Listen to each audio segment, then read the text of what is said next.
at New York's LaGuardia Airport, and the airport is now closed.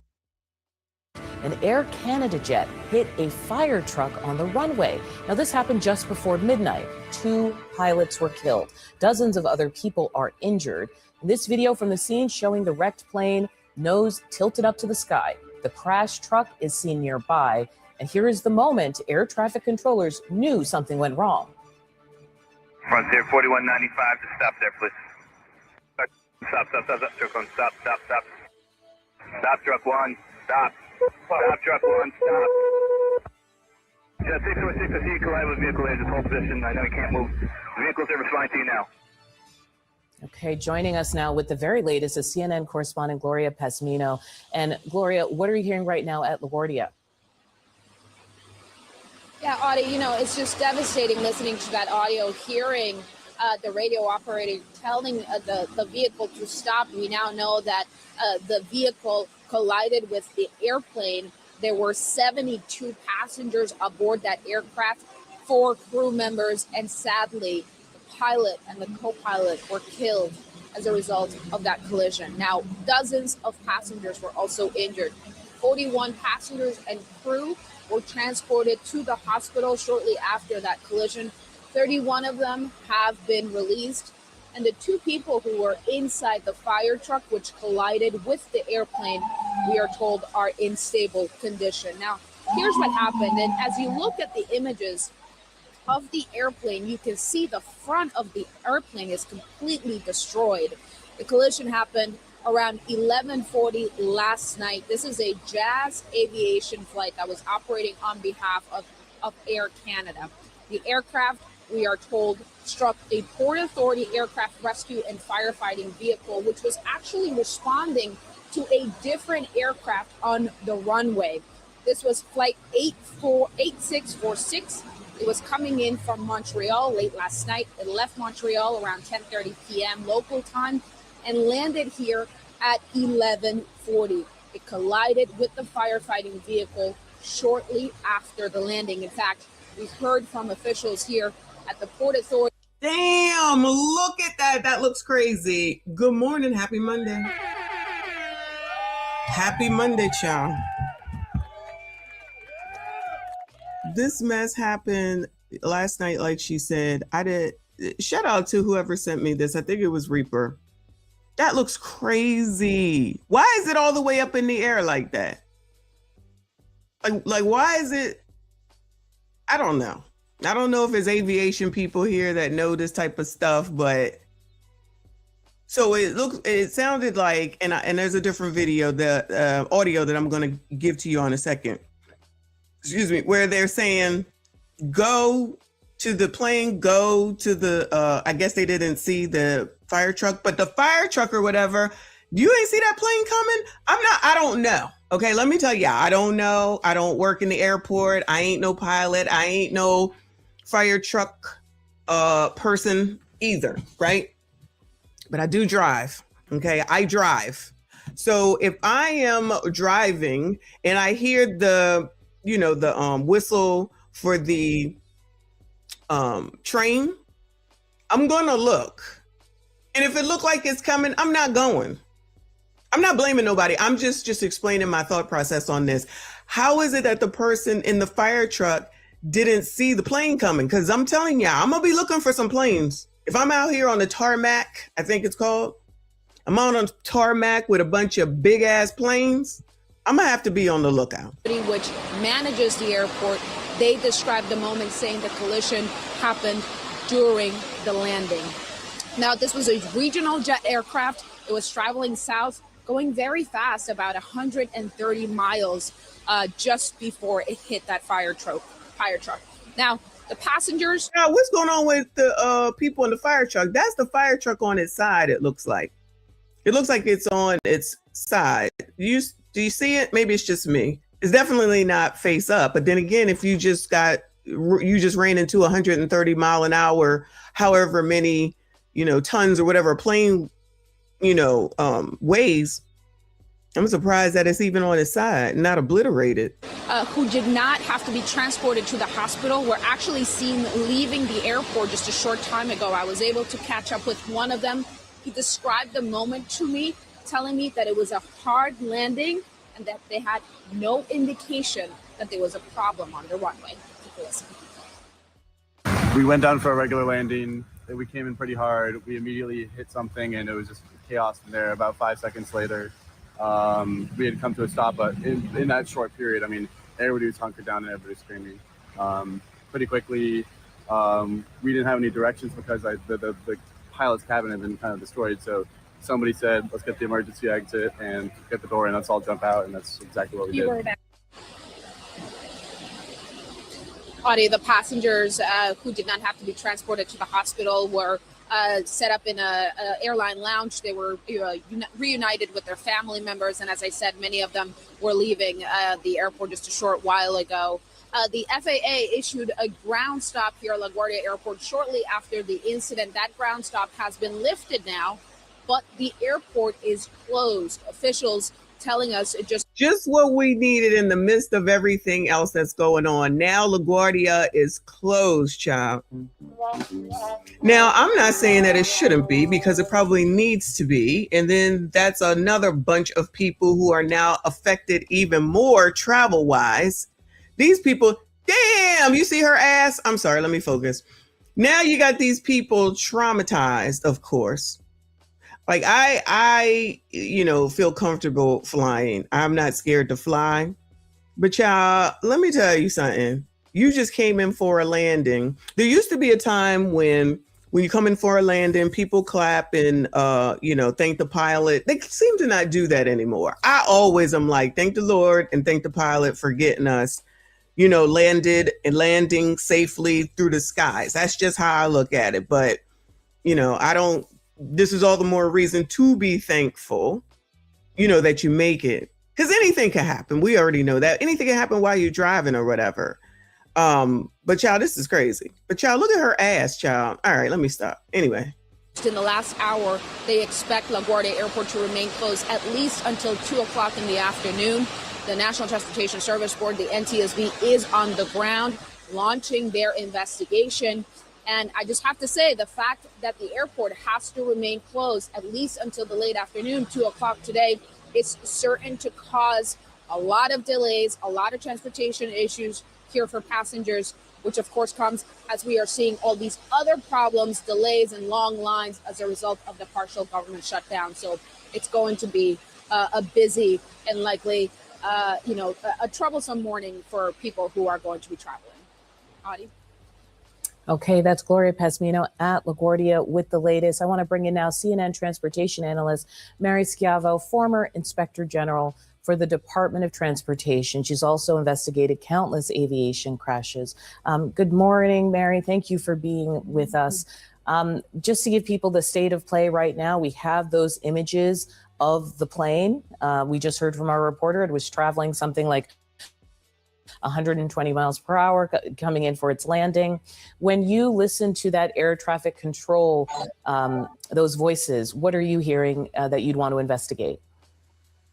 Well, clearly when an aircraft is given permission, clearance to land, basically that aircraft owns that runway. Because as you said, the aircraft, as they should. I'm getting these people now. It's time for us to come down. Everybody get out the way. Aircraft was going 120, 130 miles an hour. On other planes, much faster. But the brakes don't work that way. You have to slow it down with the thrust reversers. You do have brakes, but they aren't principally what slows the plane down. So once that aircraft was given permission, clearance to land, it owned that runway. Now, the fire truck we're hearing was also cleared to cross the runway. Did the controllers think that the fire truck would be crossing behind this aircraft, that it would be further down the runway?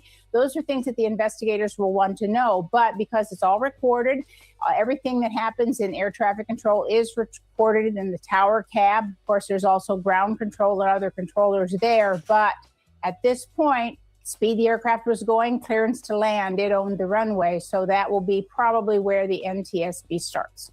Can I follow up with what you said about the fire truck? I think most of us don't know how emergency services work. On What was the emergency that they needed the fire truck to? That's a good question. Where were they on their way to? But seriously, y'all, so you're out here with all these planes, and I'm not blaming, I just have questions. So you out here with all these planes, you know, they bigger than you, they huge, they coming, they going. No, y'all didn't look and see that this plane was coming? The people in the fire truck, which they haven't said, I'm assuming that they're okay, because at this point only 2 people have died. That was the 2 pilots at this point. So what happened to what's going on with the fire people? Where are they at? Because child, that couldn't have been good. That couldn't have been a good. You see the thing on its side right there.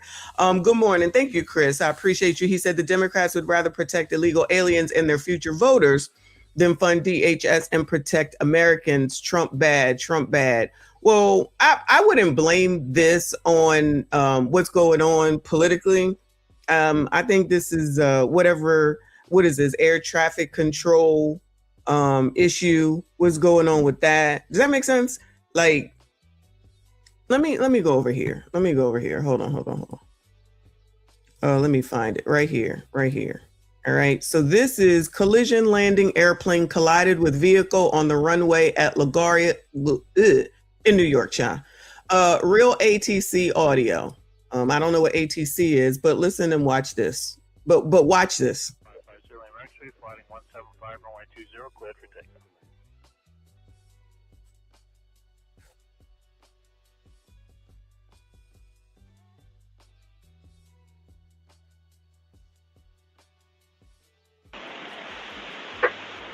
Truck 1 and Company, LaGuardia Tower.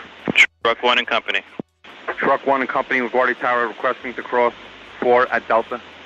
Truck 1 and Company, cross 4 at Delta. Truck 1 and Company, crossing 4 at Delta. Frontier 4195 to stop there, please. Stop. Truck 1, stop. Stop, Truck 1, stop. Stop, Truck 1, stop.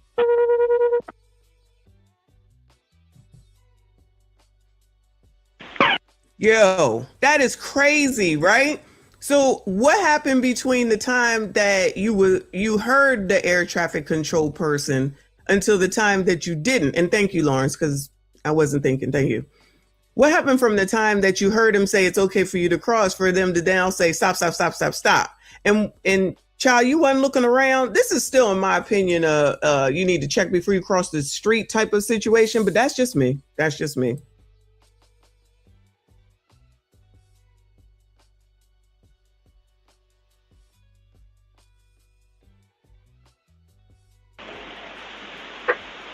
Truck 1 and Company, LaGuardia Tower. Truck 1 and Company. Truck 1 and Company, LaGuardia Tower, requesting to cross 4 at Delta. Truck 1 and Company, cross 4 at Delta. Truck 1 and Company, crossing 4 at Delta. Yo, look, you're not looking to the right and to the left before you cross, or listen, I don't know. Y'all know more than me. So you just go because they said that it's okay to go. So you don't see that plane coming, allegedly. I'm just asking. I don't know. I know they said it's okay. So you hear them asking, can we cross? They say, yeah, you could cross. And then you didn't hear them when they said, stop.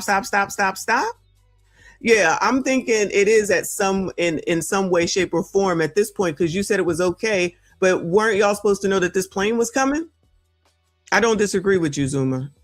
So you allegedly knew this plane was coming, and then you told this truck that it was okay for him to cross, but I'm still looking. LaGuardia Tower, requesting to cross 4 at Delta. Truck 1 and Company, cross 4 at Delta. Truck 1 and Company, crossing 4 at Delta. Frontier 4195 to stop there, please. Stop. Truck 1, stop. Stop. What? They can't hear this now all of a sudden? They can't hear him saying to stop all of a sudden? They was just talking. LaGuardia Tower. Truck 1 and Company. Truck 1 and Company, LaGuardia Tower, requesting to cross 4 at Delta. Truck 1 and Company, cross 4 at Delta. Truck 1 and Company, crossing 4 at Delta. Frontier 4195 to stop there, please. Stop. Truck 1, stop. Stop, Truck 1, stop.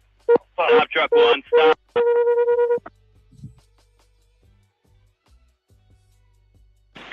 Delta 2603, go Jet 646, I see you collide with a vehicle there. Just hold position. I know you can't move. The vehicles are responding to you now. Is the runway closed? Del 2603, go around. Runway heading 2000. Heading 2000, go around. Del 2603. LaGuardia Tower. Truck 32, runway 4 is closed, correct? Yes. Go on to runway 4 now. Proceed on runway 4. You have access. Tower, car 90, runway 422 is closed at this time. 90, roger. LaGuardia Tower, vehicle 98. 98. 98. Vehicle 98. Vehicle 98, please show at this time. Runway 422 is closed. I repeat, runway 422 is closed at this time. Tower, car 90, LaGuardia Airport is closed at this time. Del 2603, runway 3000. Go to approach 20.8 now. 3000, over. South 3988, cross 13 Romeo, left at Papa. South 3988, cross 13 Romeo, left at Papa. We'll cross 13 on Romeo, left on Papa, Southwest, 3988. 2603, 20.8, they're looking for you. Tower, car 90, to reiterate, LaGuardia Airport is closed at this time. No aircraft in or out. Okay. Frontier 4195, you copy that? All right, there's an incident on the field. We're closed right now. Just stand by. South 3988, proceed Bravo Kilo for lane 8. JetBlue 1199. Call us back in 10 minutes. There's been an incident on the field. The airport's closed right now. Wow. Shout out to Ben. I appreciate you. I'm going to go back. So I do agree that the plane does not have enough time. He's going 130 miles an hour. You just came in off of the landing. If that plane had tried to like swerve or something, then it would have been more tragic. I don't know if a plane can swerve. I don't know, right? But in my mind, I'm thinking if you tried to swerve, then that would have been worse. Does that make sense? Again, I don't know if you can or not, especially you're going 130 miles an hour, trying to slow down, of course. So maybe it was less, but why couldn't they hear when they were requesting permission to cross? Wait, let me say, when they were requesting permission to cross, they could hear, but when they said to stop, they couldn't hear. I'm just confused about that part. And again, it might just be me. I'm going to look before I cross because there could be a plane coming. Again, that's just me. Maybe it is short staff because that's a thing with air traffic controllers, isn't it? Allegedly.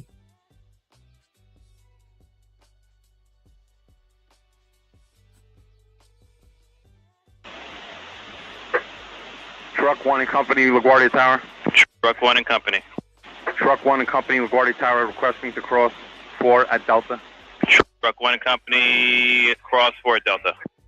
Truck 1 and Company, crossing 4 at Delta. Frontier 4195 to stop there, please. Stop. Truck 1, stop. Stop, Truck 1, stop. Stop, Truck 1, stop.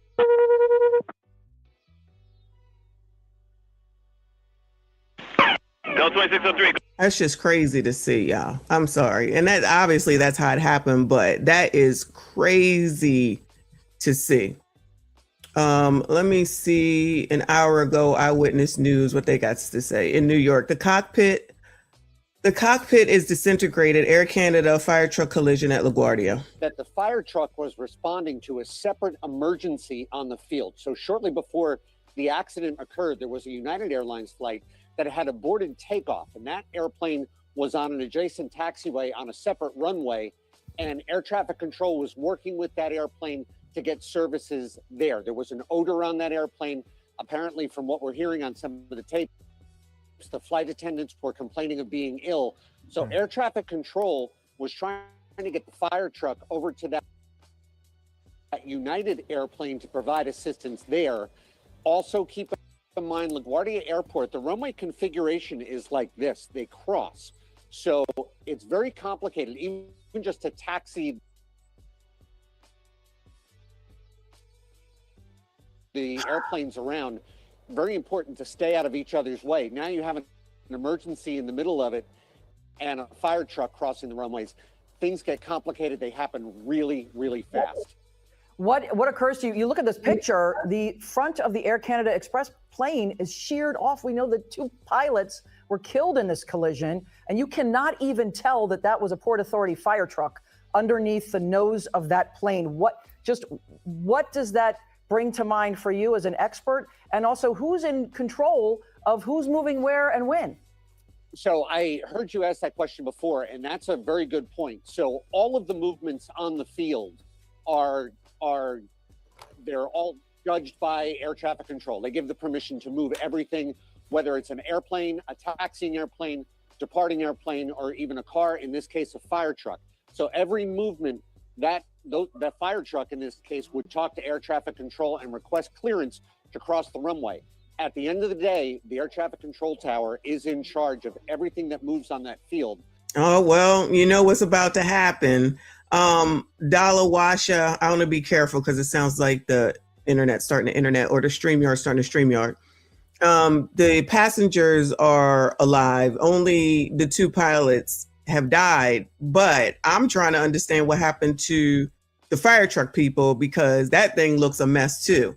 Can you imagine listen, let me tell you something. You get hit by a whole ass plane that was going at max 130 miles an hour and you survive, better get down on your knees and pray to the Lord God in heaven above, because that could have been completely different. So at this point, from what I've seen, it's only the 2 pilots, the pilot and the co-pilot.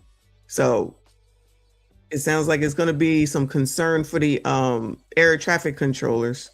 So the responsibility would be theirs to give permission for airplanes and fire trucks to move across, especially across an active runway like that. John, what do you take from seeing that mess? Honestly, from the picture, it looks to me, given the amount of the damage, that the airplane was on a rollout, so it had already landed and was not at full speed. If it was at full speed, the damage would have actually been worse to the airplane and to the fire truck. You can see from that picture, the way that the airplane is tilted up in the air, that's because it's missing the weight of the cockpit, and the weight and the balance of the airplane is off. The cockpit is disintegrated. That's a terrible accident, a really bad. Okay, well, that explains it, because I'm like, well, why is the front of the plane up? That don't make any sense. Gone. Because even if the, I'm trying to, I can't tell. Just imagine if I don't know if they're called legs, but the wheels are gone. Shouldn't it be nose down? Disintegrated. They said nose up. That's why. Because that's what I was asking. Like, what the hell? Impact. Yeah, and I just want to ask you one quick question before we go, John. 2 p.m., they're expected to reopen this. The NTSB is investigating. Whenever you have any kind of situation like this, it's not like a car accident. You can just move it to the side and let planes land on this runway. It is a major operation. So what needs to be done before the airport reopens? Well, what they'll do is they're going to go out. They're going to document the wreckage. They're going to find parts, any kind of clues. They're going to try and pick that up. And depending on exactly where, and again, so you've got 2 runways like this, depending on where that accident took. Wait. 2 runways that cross each other? What kind of mess is that? Tracy, it's Air Canada. It was Air Canada. How the hell? So 2 runways. I mean, I don't know. Yeah, I don't be paying that much attention. So they just crisscross one another? Woo, that sounds crazy. Place will depend on how quick they can get the other runway reopened. The runway that this accident occurred on, I wouldn't expect to see that open today. Maybe that'll be reopened tomorrow. They'll have another operational runway. They'll try and run all of their departures and arrivals off of that. If you're traveling this afternoon out of LaGuardia, keep an eye on your flight. I think there's a good chance it will at least be delayed. It may be canceled. I don't think they're going to get 100% of their arrivals and departures going, but they're going to keep this one runway closed, likely for quite some time while they conduct that full investigation. Okay. 30 minutes ago. Let's see this one. All right, we're staying on top of 3 big stories that happened. 3? The hell else happened? Overnight. We'll begin with our largest one with the biggest impact. This is definitely an up-to-date shot. So it's raining on the East Coast today, at least in the northern Northern East Coast. Shout out to all of y'all if you're in this mess. Yesterday it was a 70 some odd degree day, and today it's supposed to go down to the 40s if I'm not mistaken. So now they got to contend with the rain, which means it's also going to be not as bright as they need it to be. Airport is shut down. LaGuardia is shut down until at least 2 p.m. Then they're going to have to come back and figure out what to do with everybody who's rerouted. Then they got to come back and deal with what we've already seen that we've been following they have to deal with regard to TSA. Lord help your people. Ground stop in effect until at least 2 this afternoon because of what you're seeing live here on our screen at LaGuardia Airport. A deadly crash involving a plane and a fire truck. Here's a live look at that airport this morning. Many emergency vehicles are still on scene. It looks like a drizzly, foggy morning, which, as we've heard airport officials say, could have been a factor in this crash. And we do know, unfortunately, that two pilots are dead and dozens of people are injured right now as a result of this crash. Oh, okay. So now we know that some passengers are injured. I didn't hear that before. This is only about 10 minutes old, this broadcast here. Yeah, officials confirmed in a news conference this morning, which we brought you live, that at least 41 passengers and crew members went to hospitals. Authorities say an arriving Air Canada Express plane. Damn. And I sit in the front. I like sitting in the front. Damn, that looks crazy. The front looked like it could have been an explosion. I'm not saying that it is, but that looked crazy. It looks like an explosion. Plane collided with a fire truck on the runway late last night. Of those taken to the hospital, at least 32 have been released as of this morning, but officials say there were very serious injuries. The Port Authority official says the aircraft had 70 people on board. It's unclear whether that number includes the crew members. While crews investigate this crash, no flights are permitted in or out of LaGuardia through later this afternoon around 2 p.m. This is already causing a change in plans at a lot of airports in our area, including PTI, where we find our Giselle Thomas this morning. Giselle, we already talked to you earlier, and you showed us a lot of the canceled flights on that board. Yes, the overall theme that we're really seeing is some of those canceling flights, whether it's those that were supposed to come here to PTI from LaGuardia or those leaving out of PTI to go there, they have been canceled. Now, not only coming from in the morning time, but now we're seeing that really go into the afternoon. Taking a look at this board, we're seeing that here, there's a flight here that was coming out of LaGuardia. It's canceled. That was 10 o'clock. Then we're also seeing another cancellation going to 1 and then a bit later on till 3:18. That's already later on into the afternoon. Then even going over on the departure side, you're seeing that there's some flights that was canceled going at 10:52 and then a little bit later on to 11:26. Now we're really just seeing those trends between Delta and also American Airlines.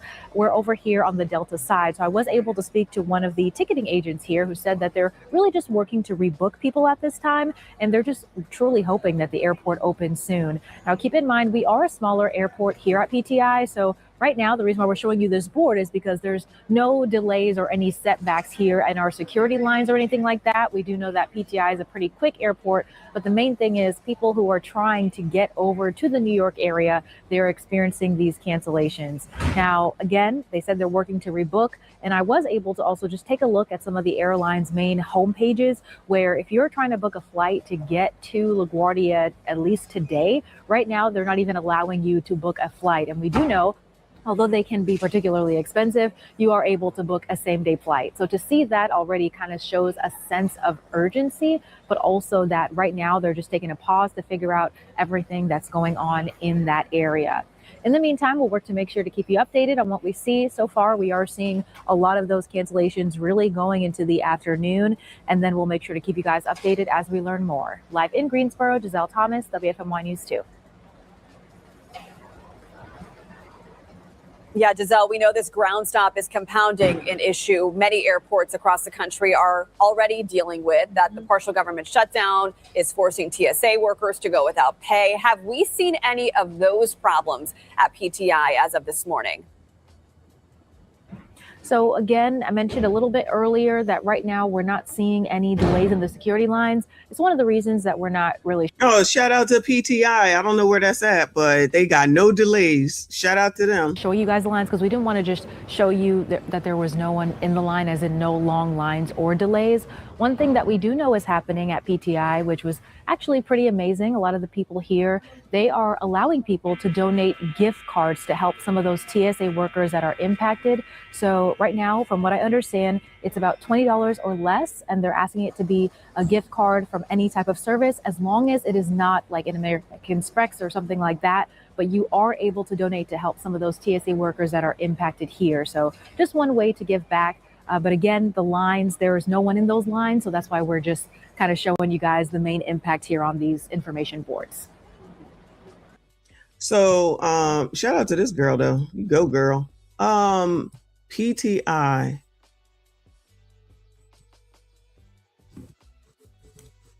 I'm trying to see who the hell that is. PTI. Pardon the interruption. Airport? Greensboro, North Carolina. Oh, all right. They're way out there. So this is in Greensboro. Oh, shout out to y'all.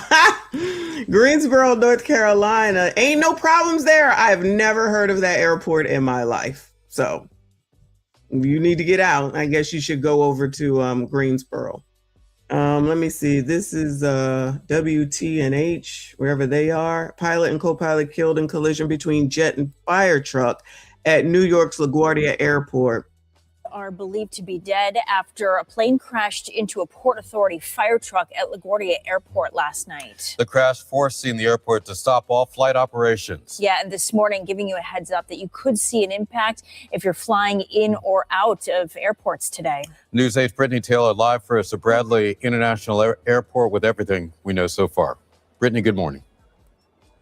Keith, Laura, good morning to you. Here at Bradley, things are moving normally. Okay, where's Bradley? Because I've never heard of that either. You can see the TSA line behind me. This is normally rush hour when it comes to flights departing here at Bradley. So things are normal. And I did just check the flight board. I am not seeing a single delay or cancellation at this time. However, because we know that a lot of flights are being diverted right now as a result of that crash at LaGuardia, this is just something that we want to give you a heads up about and just something to be mindful of today if you do have a flight in or out of Bradley. Let's get you to the latest on this crash at LaGuardia. We do have some video. Damn, even up closer. Is that a thing? Up close?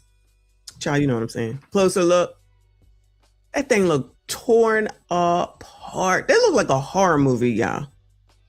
That looked like I don't even know. I want to know what's going on with the fire truck people. I feel like they're not saying that. You know what I mean? Oh, this one is near Connecticut. Okay. They're not even saying anything about the fire truck people. For you, we know that this involved a plane coming from Montreal. This was an Air Canada flight that landed at LaGuardia in New York just before midnight, sometime around 11:40. And shortly after touching down, that plane collided nose first with a Port Authority fire truck on the tarmac. Now, at this point, we know that the pilot and co-pilot of that plane are believed to have been killed. This is according to officials. That plane, from what we know from ABC, was carrying 72 passengers. At least 11 of them have been hospitalized, in addition to 2 first responders. It is still unclear. We know it was raining last night. It is raining very heavily this morning. It's still unclear if rain played a factor in that crash, but as Gil mentioned, this ground stop at LaGuardia, that's going to be in effect until 2 p.m. today. So again, here at Bradley this morning, no major impacts to tell you about, not a single delay or cancellation, but it's always good to stay updated with your airline carrier, as the situation could potentially change as that ground stop remains in effect until 2 p.m. at LaGuardia. Live at Bradley this morning, Brittany Taylor, News 8. Charles, thanks, Britt. Let me see. News Nation. See if they have anything else. This is an hour ago. It says LaGuardia crash, 2 pilots killed in jet fire truck runway collision. Right now, in breaking overnight, a plane collides with a fire truck at New York's LaGuardia Airport, killing 2 people. What you're looking at here on your screen, this is a live look at the plane now and the emergency crews surrounding it. This collision happened about 11:40 Eastern time. Shortly after that Air Canada flight landed. Brand new video shows the destroyed nose of the plane and the emergency crew surrounding it. But look at how mangled this is. That airport now completely shut down until 2 p.m.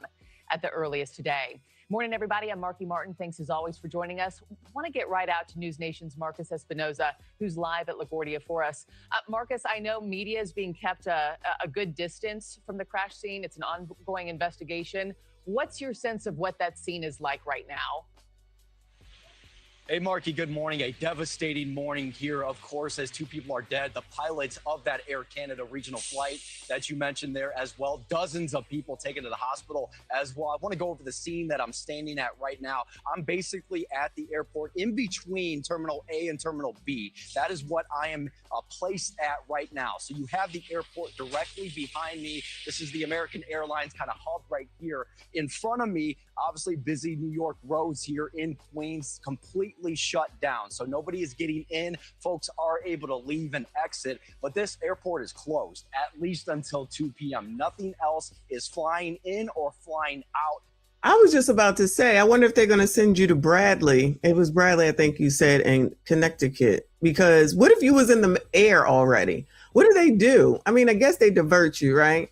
Then how do you get to your destination? Wow, this is a mess. For a considerable amount of time. As soon as this happened, more than a dozen flights were immediately diverted and canceled to begin with. That is extended. And so that's the scene right now, completely shut off. I had to show my media access badge just to even get to where I'm standing today. Want to look at that video again. It's a devastating image. It shows you that this was not some gentle bump. This was a significant crash there. You can see most of the nose of the plane hanging in the air, and the entire cockpit is destroyed. Officials say the New York Port Authority fire truck was responding to a separate incident when it was struck crossing the tarmac. The fire truck requested permission to cross the taxiway, was cleared to do so by air traffic control, but shortly after, you can hear a controller telling the fire truck to stop multiple times. Take a listen. Truck 1 and Company, LaGuardia Tower, requesting to cross 4 at Delta. Truck 1 and Company, cross 4 at Delta. Truck 1 and Company, crossing 4 at Delta. Frontier 4195 to stop there, please. Stop, Truck 1, stop. Stop, Truck 1, stop. Stop, Truck 1. Is it Truck 1's fault to not, because he didn't stop? There's a lot of questions, y'all. He said, like I said before, he could hear them when they said give permission to cross. You got permission. But then after that, he couldn't hear when he said stop. Y'all, don't let there be no cell phones involved. I'm just thinking as we keep going over this over and over and over again, why did you hear it when he said it was okay? Why did you not hear it once they said stop? And why are you not looking to your right and to the left since you're going across a plane landing spot, whatever you call it, Cha? Delta 2603, go around, runway heading 2000. Jet 646. Jet 646, I see you collide with a vehicle here, just hold position. I know you can't move. The vehicles are responding to you now. You can hear that there, that desperation to stop. You're taking a live image now from quite a distance of that scene there at the airport. LaGuardia, one of the busiest airports in the country. It's going to be closed at least until 2 p.m. today. Wouldn't be surprised if that gets extended. NTSB goes. I was thinking the same. Thank you, Kevin. The runway. My bad. Yeah, I'm thinking like, they can say 2 o'clock now, but it's possible it'll be extended. Team already been launched to investigate, going to be on scene here, I imagine, very shortly. The Air Canada flight arriving from Montreal and was traveling down runway 4 when the collision occurred. Shortly ago, airport officials explained some of the control tower procedures for taxiways. The procedure always is in deference to the control tower anytime anyone is moving on any of our runways or taxiways. So they have to get clearance. They have to get clearance from the tower to move on our runways and our taxiways. Oh, the thing said that 41 went to the hospital, 32 were released, so that's good. Marky, so obviously no flights are getting in and out again. This airport is completely closed, coming at a time when airports right now are facing TSA staffing issues, all kinds of problems right now with flying, with DHS partially shut down, all kinds of issues here, which Xavier is going to cover as well. But at the scene, this is completely closed. Nobody can get into this airport. They got to figure out other plans. My producer told me he ran into a family that he heard them talking about, how do we even get an Uber out of here to get to another airport? That's the kind of confusion this closure has caused. I'm right in front of the Grand Central Parkway here, a major thoroughway for folks as they're trying to get to work. So it's certainly causing a lot of issues this morning, as tragically 2 people are dead. Several dozen others went to the hospital. 9 remain there still. So this is a serious, tragic incident here, Marky. It's horrific. And as we can see and hear, an ongoing investigation. Thank you for watching. Thanks, Chris. All right. So if y'all didn't see this, if you just got here, hit the like button for me, subscribe if you are new. This is like a visual. I mean, I don't know if they really do it like this, but this is crazy to watch.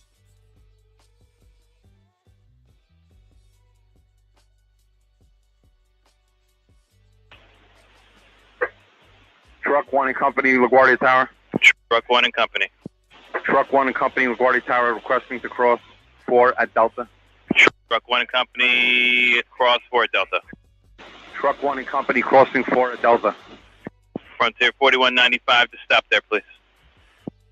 Stop. Truck 1, stop. Stop. He just said to stop there, please. He just said to stop there. Truck 1 and Company, crossing 4 at Delta. Frontier 4195 to stop there, please. Stop. Truck 1, stop. Stop, Truck 1, stop. Stop, Truck 1, stop. You just heard him say that. Like, I'm so confused right now. This visual is crazy. This visual is half damn crazy. Truck 1 and Company, LaGuardia Tower. Truck 1 and Company.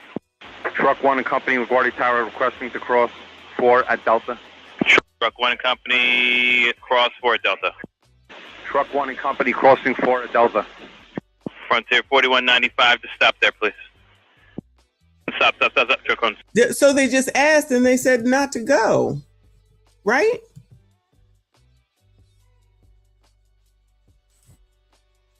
I'm not expecting, y'all, I don't expect the plane to stop. I'm sorry. I don't expect the plane that just landed and coming in to stop. I don't. The only person that can to do anything to prevent this is the fire truck. So why didn't they hear to stop? Truck 1 and Company, cross 4 at Delta. Truck 1 and Company, cross. So question, y'all. If you're in this truck, okay, I don't know if you can see the mouse, right? And you're about to cross a tarmac, thank you, or a runway, thank you, y'all. Wouldn't you want to look for a plane before you cross, even though you've been given permission? Because you can't see that plane coming? Is it that far away, I guess? Maybe it is. I don't know. Maybe it is. And yes, Nicole, Trent probably would know. He probably has. Maybe he'll talk about it later. 4 at Delta. Frontier 4195 to stop there, please. Stop. Truck 1, stop. Stop, Truck 1, stop. Stop, Truck 1, stop.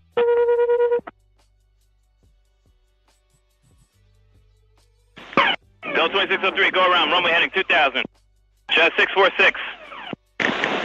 Jet 646, I see you collide with a vehicle there, just hold position. I know you can't move. The vehicles are responding to you now. Is the runway closed? Delta 2603, go around, runway heading 2000. Heading 2000, go around, 2603. LaGuardia Tower. Truck 2, runway 4 is closed, correct? Yes, go on to runway 4 now. Proceed on runway 4, you have access. Tower, car 90, runway 422 is closed at this time. 90, roger. LaGuardia Tower, vehicle 98. 98. Vehicle 98. Vehicle 98, please show at this time. Runway 422 is closed. I repeat, runway 422 is closed at this time. Tower, car 90, LaGuardia Airport is closed at this time. Delta 2603, runway 3000, go to approach 20.8 now. 3000, over. South 3988, cross 13 at Romeo, left at Papa. South 3988, cross 13 at Romeo, left at Papa. We'll cross 1-3 on Romeo, left on Papa, Southwest, 3988. 2603, 20.8, they're looking for you. Tower, Carnes there to reiterate, LaGuardia Airport is closed at this time. No aircraft in or out. Okay. Frontier 4195, you copy that? All right, there's an incident on the field. We're closed right now. Just stand by. South 3988, proceed Bravo Kilo for lane 8. JetBlue 1199. Call us back in 10 minutes. There's been an incident on the field. The airport's closed right now. Damn. They said call me back later. What the hell? All right. Hiram, what you mean we up early? We be up. There's stuff going on. We need to know. We need to know. All right. So let's see. What is this one about? Back to the, if I see something else, I'll bring it up. But back to the issue before this, which was the airports and the TSA. This from Fox says, completely forgotten TSA leader delivers heartbreaking plea, child. Lord help your people. And yes, I agree. Somebody is fired. Somebody is definitely fired. Listen, before I play this though, this is what I think. I don't know. Nothing. This is not my thing, except for I need them to be straight when I get on a plane, right? Why couldn't the person that was in the truck hear when he said to stop, but they heard when he said to go? Hopefully there's not a cell phone involved. All I'm going to say is I hope there's no cell phone involved, because you know they're going to check for that, right? Allegedly. How come we don't know what's the status of the people in the fire truck? I'm assuming it had to be at least 2 people. I don't know. But at least it had to be 2 people in there. Where are they at? What's their status? Are they okay? How do you get hit by a plane? It knocks you over. They're deceased in the plane, but everybody's okay in the truck. I don't know. I'm just asking questions. Okay. The air traffic controller person did say to stop. Are they on the hook? While they did initially say to go, they also additionally said to stop. Stop, stop, stop, stop, stop. And they didn't stop. So, you know, you can't, I don't think that the plane can stop. I don't think that the plane could have done anything other than what they did, which is keep going. So I know somebody said that they could have pulled up, but I don't know if they have time. Again, I'm not an air person, so I don't know. You know what? Goodbye, Albert. Anyway, let's listen to this. Lord have mercy. Then I'll see if there's any updates. This is the longest line that I've seen since maybe 2016, 17. I don't fly often, but it's never this bad. Been here for about 2.5 hours, and so gonna end up just staying at a hotel. The DHS funding stalemate leading to long lines at airports as a lack of pay prompts more TS agents to resign or decide to find additional work elsewhere. Angela Grana is the regional vice president of the local TSA union in Colorado. I thought what the points that you provided to our producers were so meaningful and have an impact. So I want to take everybody through them. One of the things is tell people about how you came to be a TSA agent. It's a great job. I had done it before in 2014 in Denver. It's a job that you're constantly problem solving, constantly interacting with people. It's never the same day twice. And it's a way to get back to your community, get back to your country. I never served in the military, but I remember 9/11. I remember exactly where I was. And I think this is the best way for me to give back and protect and to serve my country. You talked about how you wish that a lot of the storylines weren't so much about the long lines at the airports and more about the workers. How so? Yeah, I mean, even they started talking about passengers spending the night in the airport. I think it might even be some of my officers themselves spending the night in the airports because they don't have enough money to go home. It's cheaper for them to just spend the night out of uniform, sleep in the airport lounge, and then get up and get back at it again. You've talked about seeing senior TSA agents resign. Yeah, they're seasoned employees. They know the job. It takes a long time. It takes up to 2 years to put somebody back in uniform to work on their own, to do their thing on their own. It's crazy that they have to make a decision. Some of these officers are both husband and wife working for the agency. They're not receiving anything now. So it's they've got to make that hard decision for their family and find other work. You brought up something that I think is really important for people to understand. Let's just say, in our fantasy, that the White House and the Democrats come to an agreement today, and that doesn't mean that it's automatically back to normal. And one of your concerns is that if they don't make a decision by the 27th, you go into Easter without money, and then at that point, things get very difficult for these workers. Oh, hell, it's not Easter yet, y'all. I mean, I know technically it isn't, but you know how they're having spring break. It used to be called Easter break. Shout out to Generation X. And that's usually the time we got off was the Good Friday and then through the next week for Easter, which would have been considered spring break back then. If they just did spring break, which is going on now in the last 2 weeks, including this week, I guess, and they're all coming back, which is a part of the rush. Now they got to contend with Easter, with people who have booked planes or booked trips for Easter next. The despair is going to be through the roof. The anxiety, the sickness in your stomach is going to just be beyond something that they can handle. They need to stay focused on their job. They need to be 100% correct every bag, every passenger. They can't make a mistake, and they cannot be distracted with the problems of home. They cannot be distracted with their responsibilities at home. They need to be fully engaged in their job, and this is throwing them through chaos. And you know, the security of the airports run on our labor. We shouldn't be doing this for free. My last question to you is, I'm just going to read a little bit about what you said and let you take it the rest of the way. You said travelers need to be patient. Let me talk to what she just said a second ago. She said they shouldn't be working for free. I don't disagree that you shouldn't be working for free, but let's we not forget that when you signed up for this job, that was one of the, I guess, stipulations that if, you know, whatever happens that you wouldn't be paid. Now, you know, I wouldn't take a job like that, but y'all took a job like that. And unfortunately, this happened. And that's how it goes. This is a job you signed up for. But since it's the third time, I think, in about less than a year, I'll say less than a year, I understand that you would be frustrated from all this since you didn't expect it to be this often. I'm just saying. But this is how the job goes at a starting salary of $35,000 to $45,000. I mean, shout out to you, ma'am, for wanting to serve and help others. That's amazing. I ain't working for free. That's just me. Chaos. And, you know, the security of the airports run on our labor. We shouldn't be doing this for free. My last question to you is, I'm just going to read a little bit about what you said and let you take it the rest of the way. You said travelers need to be patient with us, walk a mile in our shoes and see how they would feel. It's un-American to not be paid for a job done. Last word to you. Exactly. How would they feel?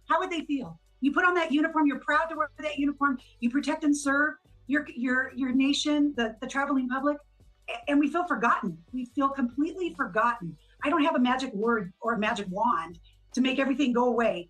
I am feeling the anxiety just like my fellow workers. How much more can we last? We're not robots. We're human beings. And we deserve to be paid. This can't keep going. This just can't keep going. Angela, you're an incredible advocate for the TSA workers. We stand with you, and we will stay in touch and hope that this gets resolved very soon. Now, listen, I support you should be paid for the work that you do. I also want to point out that this is how this job goes, unfortunately. Now, for it to go this long is half damn crazy. Again, so Big Boy said third time in 6 months. That's a lot. But let me see what else I got before I get to this other crazy story. Oh, well, we might as well get to the ICE agents that are allegedly coming, child. Let's go here. KTLA, so it's Los Angeles. ICE agents being deployed, allegedly. This is as of 6 to 7 hours ago, so I guess they coming. Hours, ICE agents will begin showing up at airports all around the country and perhaps at LAX to assist overwhelmed and unpaid TSA workers. And the Trump administration said that the government shutdown has led to many of these workers calling out sick or just quitting altogether. The call-outs have led to long and slow-moving security lines that are frustrating travelers during one of the busiest travel seasons of the year. They also have led to flight delays and cancellations. But what exactly will ICE agents be doing to ease those travel woes? Carlos Acedo has been tracking today's controversial developments. He joins us live. Ain't nothing they're going to do that's going to ease nothing. Live now from LAX with reaction from travelers. Carlos. Hey, Rick Kareen, the TSA lines here at the United Terminal at LAX have been pretty steady for much of the day. No major issues to report or longer wait periods as a result. But come tomorrow, things might look a little different as TSA will be getting a helping hand from ICE agents amid staffing shortages. And as you can imagine, travelers have mixed feelings.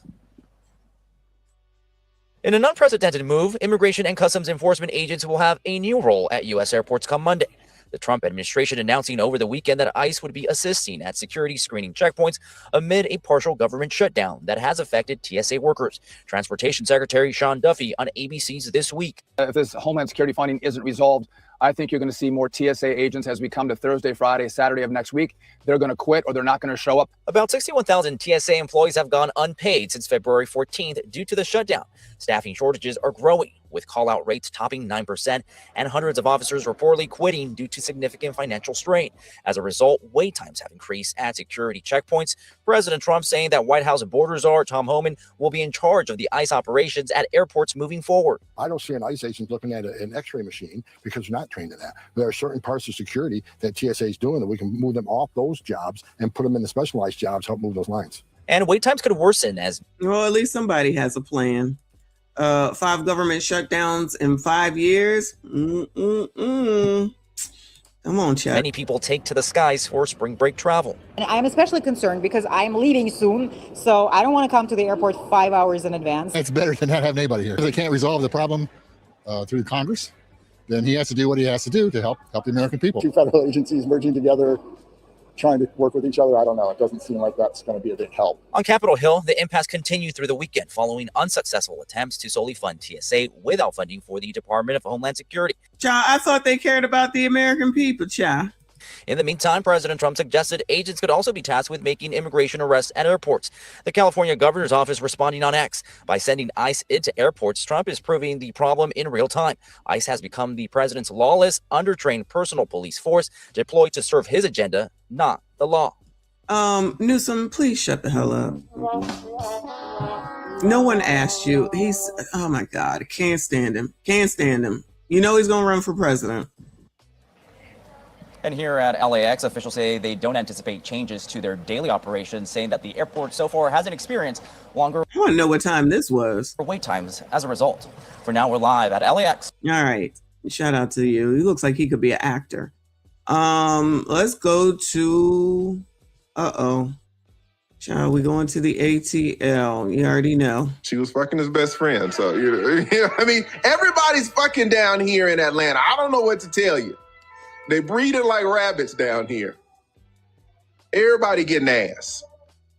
Shout out to TLA and the ATL. What's going on? ICE agents will be at our airport tomorrow to help relieve some of that congestion. Oh, they're definitely- And this is a live look at the chaos this morning. Security lines. Yo, he just said it like it's confirmed. Like it's confirmed. They're coming. That ICE agents will be at our airport tomorrow to help relieve some of that congestion. And this is a live. What is it? Jackson Hartsfield, I think it's called. One of the biggest airports. A mess.com. Now they're going to put some ICE agents in there. Woo! I got to hear if they're going to put them in Philly. If they put it in Philly, I'm going. Look at the chaos this morning. Security lines snaked throughout the terminal, and they were so long that some passengers didn't even know where the line started. TSA workers have not been paid since February. Atlanta News First reporter Alani Latang has been at the airport all evening long giving us updates. Alani, what did the mayor say about the arrival of ICE agents? So Mayor Dickens said that ICE will be coming here, but they will be here for line management, crowd control, not to do immigration enforcement when they get here. But take a look at this line. We're in the middle of the atrium between the North and South Terminal. Believe it or not, this is looking somewhat lighter than what they had before. But the person at the front of the line, she told me she's been waiting for 6 hours, and now her flight is tomorrow morning. She's just trying to get through, get something. 6 hours. What'd I say? All these people over there on my post on Facebook, they were like, oh no, you don't have to be there that early. I'm sorry, what? I was there. I was in that line. I know how slow it was moving. Now she there the night before, the day before in order to get through. You know, you're actually, what they typically say is that you can't be there too much before you're supposed to leave. I guess now, obviously, that all goes out the window. So you got to take a vacation day before your vacation in order to be able to hopefully get through the lines. And then you got to Then you gotta, when you get back or on your way back, you gotta take another day from your vacation in order to get over there, in order to get back in a timely manner so that you don't miss the plane like I had to miss. I definitely want my money back. This is bullshit. Thank you, Kofa. He said the busiest airport in the world. Hartsfield Jack. There's a lot going on over there for sure, for sure. There's a lot that goes through there. A lot that goes through there. And putting in TSA or ICE agents, chaos. She's been waiting for 6 hours and now her flight is tomorrow morning. She's just trying to get through, get something to eat, and then not have to go through this tomorrow morning. So you think it's a joke, but really, if you have a flight tomorrow, start getting in line tonight here, because If you have a flight tomorrow, get in line. Get in line tonight.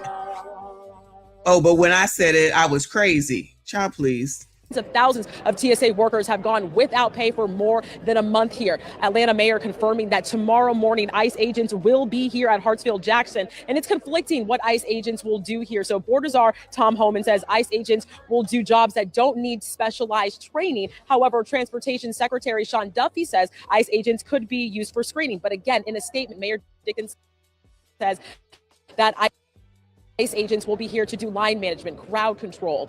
We've spoken with workers here at TSA, or excuse me, we've spoken with workers here at the airport, just people that work in customer experience. Let me just say that for the most part, everyone has been calm. Y'all know we really haven't heard any of these people wilding out, fighting, pushing around, carrying on. We've heard basically nothing. I've heard nothing. So I'm going to assume for the most part, it's been nothing. That's good.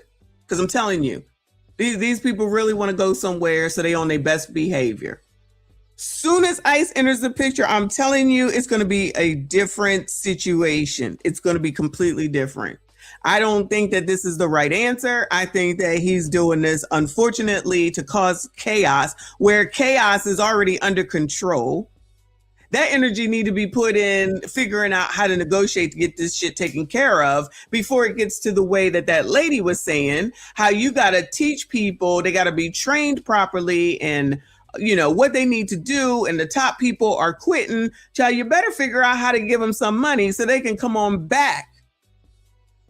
But child, what do I know? Anyway. Experience and airport operations, and they say they're welcoming that help because they need more help for just crowd control. I've spoken with other passengers on how they feel about ICE agents coming here, and they say it could create a level of fear for some passengers.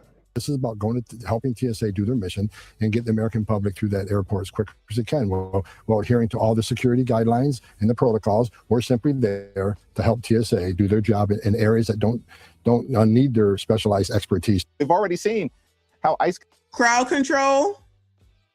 Because listen, y'all, there was no one there to direct on where to go. Okay, so there was someone that was in line for 2 hours, and then they finally found out that they were in the wrong line. So then they had to start all over in another line. So there's like no one there directing. Ever so often, someone will come through and say, like in the TSA line, if you don't have the TSA on there, then you're in the wrong line. Which is why I started looking at that point, even though it should have been on there, but I blame Frontier for that. And depending on where you got to go, the kiosks were down so that you could get your check-in bag. And if you had to drop off a bag, that line was crazy. If anybody has ever been to the Philly airport, you have to go through, if you're dropping off bags, that line first. And then after that, you then get into the TSA line thereafter, which was zigzagged all the way down, zigzagged again, all the way down, looped back. And somebody gonna talk about 3 hours. You weren't in the line. You don't know. You weren't in the line. That line was not moving. After a half an hour, I moved. I can't do feet, but I wasn't turned around yet after being in that line for a half an hour. There's no way that I was gonna make it. There was no way. Conducts itself. These are untrained individuals when it comes to doing the current job that they have for the most part, let alone deploying them in close exposure and highly sensitive situations at airports across the country. Right. And so why does that man get on my last nerve? I just feel like that man gets on my last nerve. Now down here in this atrium, again, people have been waiting. Look, it's like this. It was like, okay, so there's all this crowd, but then the rest of the crowd is all the way back here. And who knows how far, if you could see the mouse, who knows how far back that one goes. Child. I agree, Amanize. Instead of getting up here on these damn programs, all of y'all need to get back there and figure it the F out and don't leave. Filibust that. Don't leave until you figure it the F out. Several hours. They've been waiting as long as we've been at the airport today at 4 p.m. And again, if you have a flight that flies out tomorrow, I would really start getting your stuff ready to get here very early, because although the line is no longer snaked throughout baggage claim, it still starts back at baggage claim as well. And I've been told by airport workers that in the morning, those early morning flights that's when you're going to see that hectic situation. Atlanta Mayor, I can attest, child. I can attest. Andre Dickens saying in a statement again that he would also monitor what's going on with ICE agents here at the airport. Federal officials say that ICE agents should have their finalized plan for tomorrow by tomorrow. Reporting live inside Hartsfield-Jackson Atlanta International Airport, I'm Alani Latang, Atlanta News First. Alani, thank you. Still significant lines out there even into these late hours. We begin tonight with growing travel chaos coast to coast and a new extraordinary move from President Trump ordering federal. Yeah, he didn't even, that's from last night. I think this one is, all right, we looked at that one. I think this one is a little bit more. Did we look at this one? Hold on. Oh, child, yeah, shit, we did. All right, let's hear what she got to say. Immigration agents to step in at the nation's airports as early as tomorrow. Passengers are stranded, lines are stretching for hours, and frustration is boiling over. Travelers packed into terminals like here at New York's LaGuardia Airport facing long delays and fears of missed flights. Similar scenes are unfolding nationwide, including New Orleans, where one traveler described the situation as absolute chaos. The root of the crisis, a partial government shutdown, forcing many TSA officers to call out unwilling to work without pay. The hardest hit airports, Houston, New Orleans, Atlanta, and JFK, are seeing the highest call-out rates. Borders Czar Tom Homan says he wants ICE agents to handle security so TSA officers can focus on passengers and bag screenings. We have team coverage tonight, beginning with ABC's Morgan Norwood, leading us off from Newark Liberty International Airport. With scenes like these taking over airports from coast to coast, 4 hours. Tonight, the political standoff in Washington now colliding with the busy spring break travel crush. The president doubling down on his threat to send ICE agents into airports Monday unless a deal to fund the Department of Homeland Security is reached. Caught in the middle, some 60,000 TSA officers staring down yet another week without a paycheck.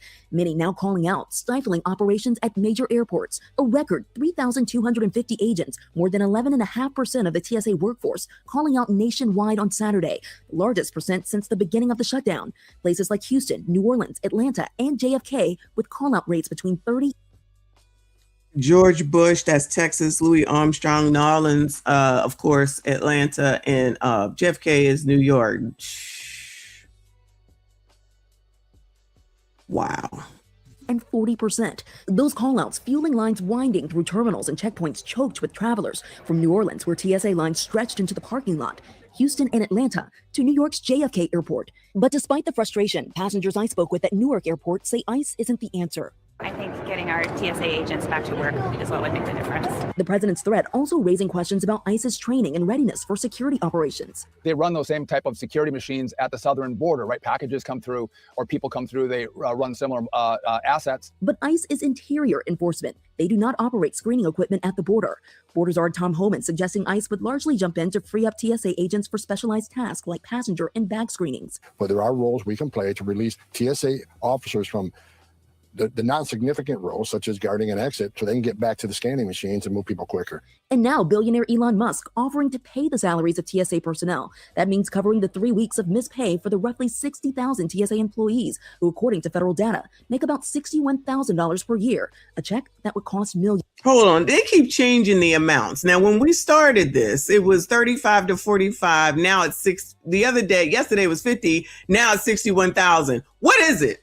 What the hell is it? TSA personnel. That means covering the 3 weeks of missed pay for the roughly 60,000 TSA employees who, according to federal data, make about $61,000 per year, a check that would cost millions. And Lindsay, we are just getting word of the situation down in Houston, one of its busiest airports, George Bush Intercontinental Airport, seeing 3 of its 4 checkpoints topping wait times of more than 3 hours, with Terminal E, one of the busiest terminals, seeing nearly 4-hour wait times, Lindsay. Major disruption. Oh, I'm telling you, you're not going to know till you get there. You listen to these people all you want to. You will not know until you get there. And one of these places, I forget which one, is allegedly not putting the wait time on the internet anymore, like on their airport website, probably because it don't make no difference. You better get there the night before. Child, had I known. Options, Morgan, thank you. Lawmakers are working on a deal to fund the Department of Homeland Security. Let's get right to our Capitol Hill correspondent, Jay O'Brien. Jay, any progress with these negotiations? Yeah, Lindsay, 37 days now since the Department of Homeland Security ran out of funding, and there are negotiations, but they're really at a crawl pace. The Senate was in town today and yesterday for a rare weekend session, so lawmakers were together, and I'm told progress was made, but there are also concerns that this new plan of President Trump's to deploy ICE agents to airports could stall some of that momentum. Alaska Republican Senator Lisa Murkowski, a moderate, telling me today that this is not helpful in the overall goal of getting DHS funded, the president's plan of deploying ICE. Remember, Democrats are holding firm. They're refusing to vote to fund DHS without reforms to ICE, and Democrats have tried numerous piecemeal attempts to fund agencies within the department like TSA, just not ICE and Border Patrol. Republicans have blocked those, saying that if one thing is to be funded, everything should be funded. Negotiations are likely to drag at least well into this week now, Lindsay. All right. Not well into this week. You see what they want, all right? They want body cameras. They want masks, to have the masks removed, obtain judge-signed warrants. We shouldn't have a problem with that. Restrict schools and churches. What does that mean? So don't go into the schools and don't go into the churches? Oh, so now it's don't go into the schools and don't go into the churches. So then tell Don Lemon the same thing. Tell Don Lemon to stay his ass out daggone church too.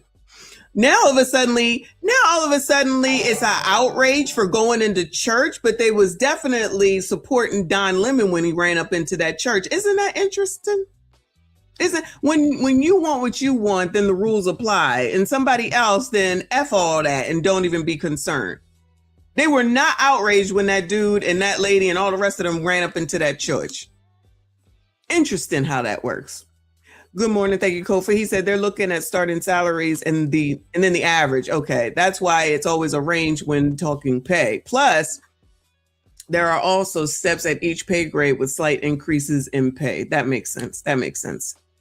Because they definitely got a range going on there. But thank you for that information, child. This is crazy. So Kofa also confirmed that the ICE agents are going. And yes, it's going to be chaos. It's going to be more confusion. That's why I was saying, even with that line and the lines and the wait and all that was going on in Philly, everybody was calm. Nobody was crazy. They were complaining. Let's not get it twisted.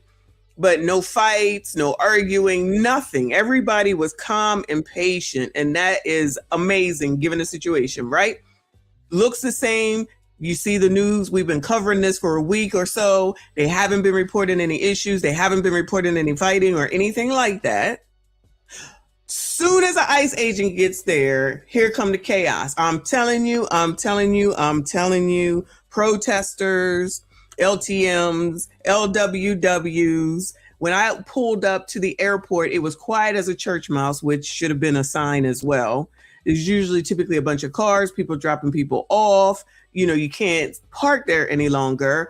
But it was relatively like nobody was there. So I'm like, oh, all good. Getting to the airport. Nope, not good. Everybody's just in line. Anyway, is this over? Hold on. Yeah, this is basically over. Let's go here because it looks like ICE agents have been deployed to Nolens. So whatever the Nolens airport is, it looks like they're going there. Thanks for that. All right, so new this morning, a New Orleans airport spokesperson says that ICE agents will be on site today to help with the TSA worker shortage. Maddie Kurth is live at Armstrong Airport, where lines are already snaking through the terminal. Maddie, what are you seeing there aside from these lines? Hey, Kelsey and Lucy, good morning. Yes, I just walked over to those ICE agents. You know, we saw about 4 of them standing over. They were looking down at the lines. They said they hope it's a quiet morning for us here today. But we are on one of the busiest travel days of the week in peak travel time here at Armstrong Airport. Those peak travel times are going to be 4 a.m. through 7 a.m. and then again from 3 p.m. until 6 p.m. But look, the security line started much earlier than that this morning. Overnight, we saw some travelers sleeping in the TSA line to avoid another day of missed flights. And airport officials say that the partial government shutdown, now in week 6, is to blame here. TSA agents are working without pay as lawmakers continue to battle it out on Capitol Hill over immigration and Border Patrol policies. The White House deploying those ICE agents this morning to airports across the country to help TSA, including right here in New Orleans. We're simply there to help TSA do their job in areas that don't need their specialized expertise, such as,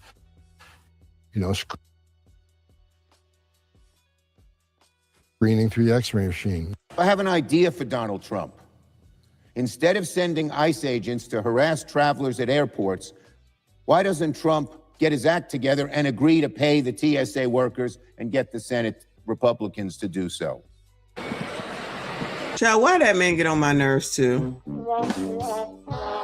Child, that man gets on my nerves too, child. I can't do it. I can't do it. So the fight to fund DHS started after federal agents shot and killed 2 American citizens protesting immigration enforcement in Minneapolis. Over the weekend, Senate Democratic leader Chuck Schumer put...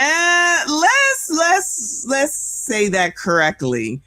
2 people impeded the efforts because they think that what they think matters more than the actual law, and they got taken on up out of here because they was minding a business that don't pay them. I know that's not like what some people want to hear, but let's we not just act like they was just out there just taking aim, all right? Because that's what that sounded like. That's the part that a lot of people want to ignore. You were someplace your ass shouldn't have been. You was in the midst of something you shouldn't have been in. You was in the street parked sideways. You was kicking a vehicle and destroying it. Like, I thought protest was supposed to be peaceful. I thought protest was supposed to be peaceful. But I guess it depends on who it is. And you can just say that something is peaceful, even though it wasn't. And how people can even look back over those videos and just be like, oh, it was peaceful. How is it peaceful when you are impeding? That's not peaceful. That's chaotic. That's why sending these damn ICE agents out here where they will still be doing ICE work. That sounds crazy. ICE work, yeah. While they're still doing ICE work and allegedly helping. Child, I don't know what they can do, but I just don't anticipate it's going to be good. A measure to fund the TSA separately from the full DHS package, but Republicans blocked it 49-41. And so that frustration is growing here at the terminal. So are the lines. What you can't see from this vantage point is that the general boarding lane starts out in the parking lot. Once again here, it's snaking all the way through arrivals. Anyone who's been here at Armstrong Airport before knows just how long of an area or how wide of an area that is. So you are advised to get here at least 3 hours before takeoff on this busy morning, though I've heard from some flyers that the lines were taking closer to 4 hours, 5 hours. So Oh, really? Oh, really? Wow. So now they want to change it up. I could have told y'all that, but I don't know what I'm talking about, even though I was right there. You do have a flight this morning. If you're just heading out the door, you really want to get here as soon as possible. And of course, pack that patience. Everybody's in this together. And listen, somebody a second ago was talking about having to go to the bathroom. Child, you better have somebody with you, because I'm telling you, they're not going to let you back in line, allegedly. Now, like I said, everybody has been nice. Everybody has been kind from what I can see. But I also saw a comment or whatever about getting out of line. You can't get back in, which kind of would suck. Okay. We all waiting for the same damn things. But the odds are is if you're in these lines, you're going to pass a bathroom while you're moving in line. Jump on in there while you by the bathroom. That's the latest here, reporting live from Armstrong International. Maddie Kurth for Fox 8 Local First. All right, Maggie, child, whatever your name is. It looks like ICE agents are at O'Hare. Oh, no. So then that means Brandon's going to probably start talking soon. ICE agents deployed to U.S. airports are spotted at O'Hare. Oh, Bradley, thank you. That the LaGuardia closure is now affecting flights here in Chicago. So we're going to turn now to that part of the story.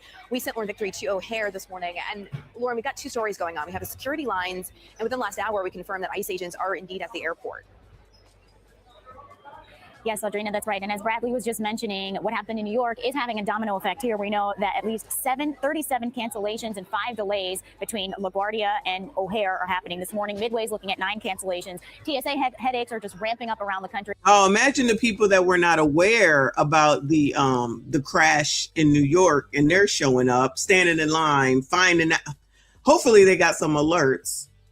Child, this is all wild and crazy, all at the same damn time.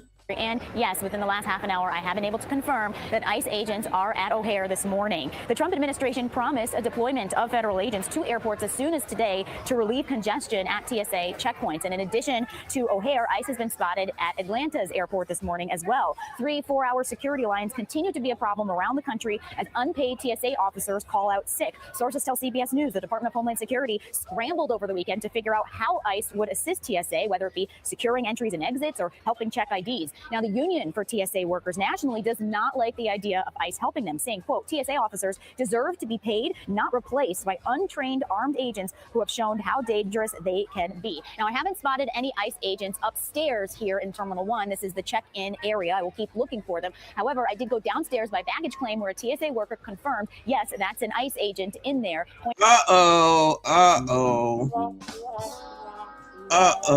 Let me check some Philly news. Come on, chat. Pointing to a security exit. That person inside was wearing all black and didn't have any sort of identifying insignia on it that showed that he was from ICE. But that TSA worker said that's an ICE agent inside there. And we also know that there's been reporting across the country of ICE being in several airports this morning. That's the very latest from here at O'Hare. I'm Lauren Victory. Okay, child. So now nobody know who they are. Hold on a second. Let me see if Philly has any updates on it. ABC Philly.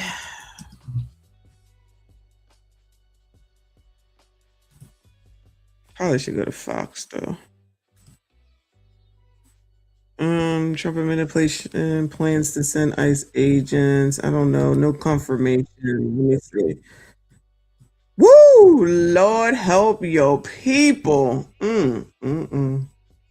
Shout out to everyone that is here. Please make sure you hit the like button for me. Subscribe if you are new. So LaGuardia, for those that don't know, there was a crash between the plane, Air Canada, and the fire truck that was going to another mishap or whatever. And the two pilots died. I don't think we confirmed what's going on with the fire truck persons at this point. They didn't say anybody else died, but most people have been released from the hospital. The airport there is closed until at least 2 p.m. while they investigate. It sounds like they were told to stop, meaning the fire truck, and they didn't. The plane had just landed, so obviously it couldn't stop. So that's what's going on there. It does look like ICE agents are showing up. They're at Atlanta Airport, Jackson Hartfeld, and they're at O'Hare in Chicago at minimum right now.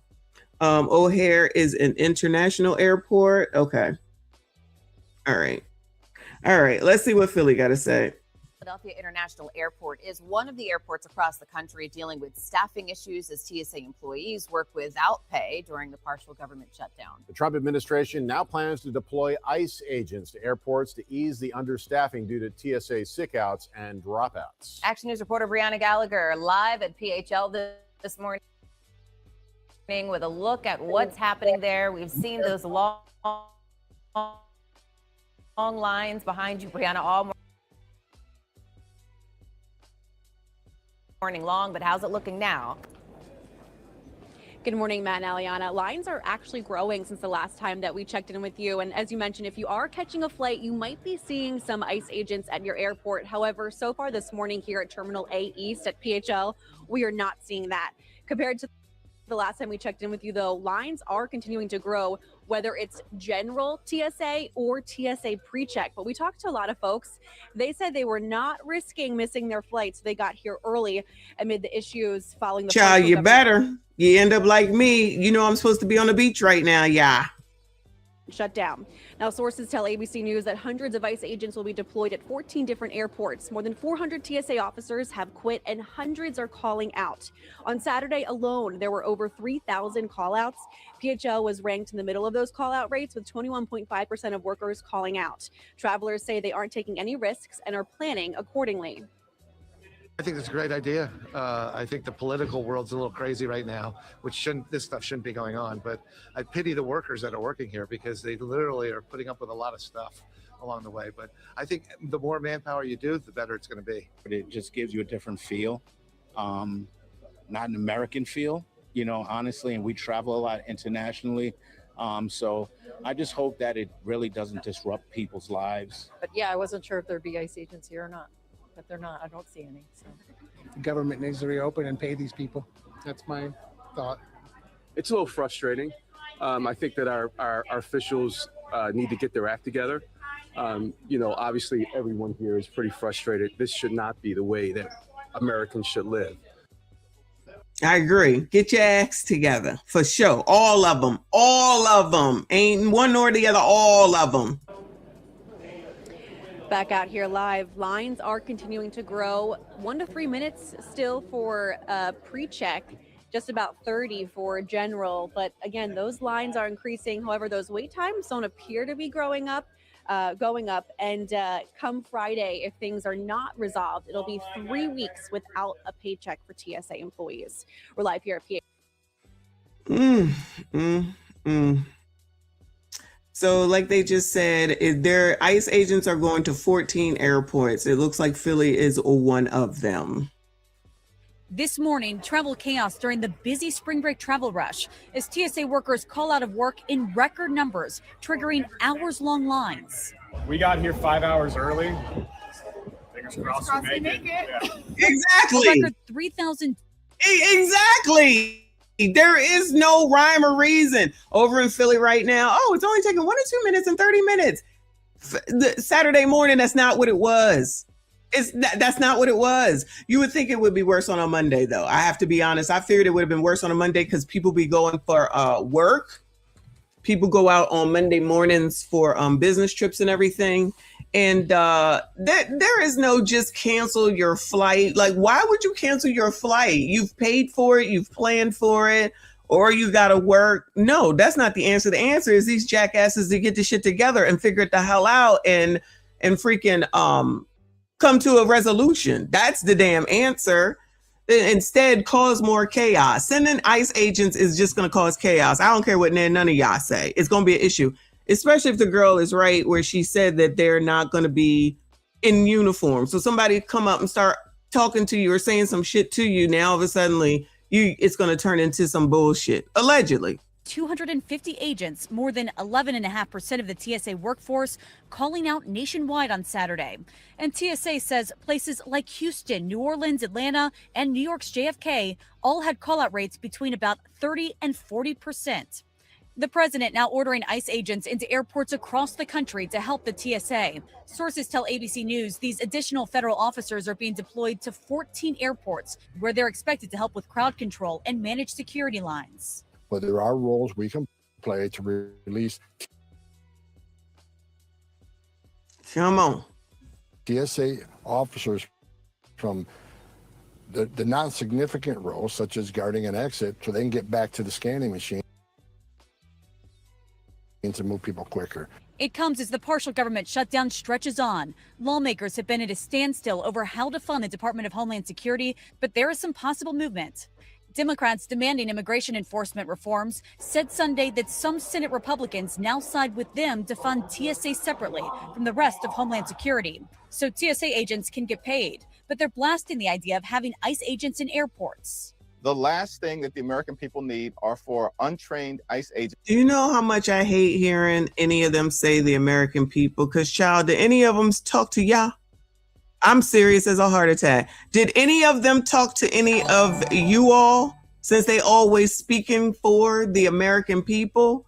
Now, Gen Z, according to what the lady said at O'Hare, they're not in uniform. Now, whether that's true or not, I don't know. That's just what she said. She's like, oh, they dressed in all black. That's what she said. That's what she said. Now, that would be crazy. So I certainly hope that that's not really the case. But you can't trust some of these people because you can tell that they're speaking for their own agenda. Why should it be an issue if people behave? They're not gonna. That's the problem. You know it. Didn't I say LWWs and LTMs are going to show up? I'm telling you, they probably, now that they know the 14 airports, you think they're not gearing up to go down there and cause dissension? Allegedly. I hope I'm wrong. I hope I'm wrong. Maybe I'm wrong. Maybe I'm wrong. Thank you, Wombat. I appreciate you, boo. He said flew out of DF Dub this morning. If I didn't have clear, I don't make my flight. And even if they fix it, they still have to get everyone back to work. I agree. See, that's long-term thinking, right? These people that have left, like the one lady said, and the one thing that we listened to, that the experienced people said, we out of here. So how you going to, and if it takes a while in order to learn the job, which we've heard several times as well, and the most experienced people have left. So even if you end it right now, which of course, the sooner you end it, the better. How you going to get those people back? How you going to get that experience back? This is still going to be an issue moving forward. So it needs to be done before the end of the week where they go on paycheck number 3, and before Congress goes on a 2-week hiatus. And if they have the nerve and the audacity to do that, every single last one of them should be voted out, which I've said plenty of times, not with y'all, but personally, I've said that plenty of times, that why keep electing these people? And again, I hate when they say the American people, because again, did they talk to any of y'all? Did they talk to any of y'all? I ain't heard from there, none of them. None of them reach out to me and talk to me about ish. And whenever you call their office, they never seem to take the call, because I've called before, right? You leave a message. Oh, are you listening to the messages, Cha? There's been times where the messages have been full. Why are you not taking calls? Why are you not having regular meetings with the people in your constituency, county, state, city, whatever the hell it is? Why are you not doing that? They don't seem to do that. But they know what the hell the American people want? Child, please. If they say the American people, I already know I can't stand you. I'm telling you, I don't care who it is. Right, yeah, and they're about to reelect Maxine and Jim. Don't forget Jimmy, child. If Mitchie didn't decide that, if Mitch McConnell didn't decide that he wasn't going to run anymore, which while he out here glitching out, he should have been resigned, they would have reelected him too. The same people over and over and over again, and don't nothing change. To be deployed at airports all across the country, potentially to brutalize or in some instances kill them. Why is he saying that? Why is he saying that? He's being a jackass. This is a jackass statement that doesn't help. I've been to the airport, y'all. You already know. I've seen the lines. I've been in them. I missed the flight. So this now everybody's determining, oh, you do need to get there 5 or 6 hours. You think? Oh, we're gonna go the night before. You probably should if you really want to go, honestly. If you happen to get there and there's no wait, congratulations, go into the lounge. If you gotta wait, then I guess you'll make your flight and you don't have to be sitting here like I am, okay? I told y'all everybody's basically calm. We haven't seen anything about anybody fighting. We haven't seen anything about anybody crashing out. We see that on regular days where people are just being jackasses. And in this case, given the situation, people need to be given a pat on the back to not have caused some chaos by now, okay? Sending these ICE people in there, in my opinion, and I hope I'm wrong, is just going to cause chaos, which is unneeded. Take that energy back and figure it the hell out on what the hell y'all got to do in order to negotiate to get this shit taken care of. Because hopefully people at minimum will realize, you know what? We'll just not do any more traveling. How about that? And so nobody gets any money. Remember, we watched the video where the airlines told them, y'all need to get this shit together because this is going to continue to become a bigger problem. Now that plane crash in LaGuardia has nothing to do with this. That has nothing to do with this. That has to do with, I feel like, miscommunication, but we'll be talking about what the hell the outcome is from that. So yeah, rest in peace to those people and condolences to their family. But I think, well, let me say, I hope it ain't had nothing to do with a cell phone and somebody wasn't paying attention. But that's just me. Thank you, EJ. He said Trump standing on business. Krats, mad ICE is coming. I'm not happy that they're coming. I don't think it's going to work well, but we'll see. We'll see. Come on, child.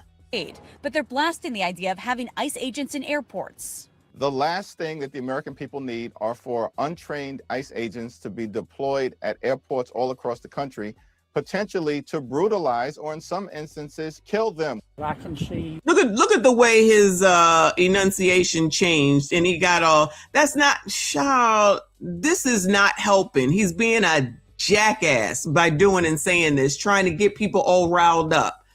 Child, remember that this is a person that somebody will go and reelect again when all he's doing. I thought he was for the American people. That's not helpful. That rhetoric does not help, and it's not true on top of it. But if he says it, there's people that will just go ahead and believe what he says instead of saying, you need to stop doing that because that's not helping. Child. But they're blasting the idea of having ICE agents in airports. The last thing that the American people need are for untrained ICE agents to be deployed at airports all across the country, potentially to brutalize or in some instances kill them. I can see we're having more law enforcement officials at airports to relieve some of the pressure on TSA. Might help to expedite these lines. And the TSA. Child, all right, I'm gonna let it go. TSA's My TSA app has also been affected during the funding fight. So travel experts recommend checking airport websites ahead of time and arriving at least 2 to 3 hours ahead of your flight. Yeah, listen to her. Y'all go ahead and listen to her. She got the answers, child. 2 to 3 hours, that'll do it, y'all. Anyway, let me calm down and show y'all this mess right here, okay? Just take a little break, all right? Plus size passengers upset with Southwest seat policy. Yeah, this is what I'm saying. Definitely irresponsible, but they won't, some people won't see it that way.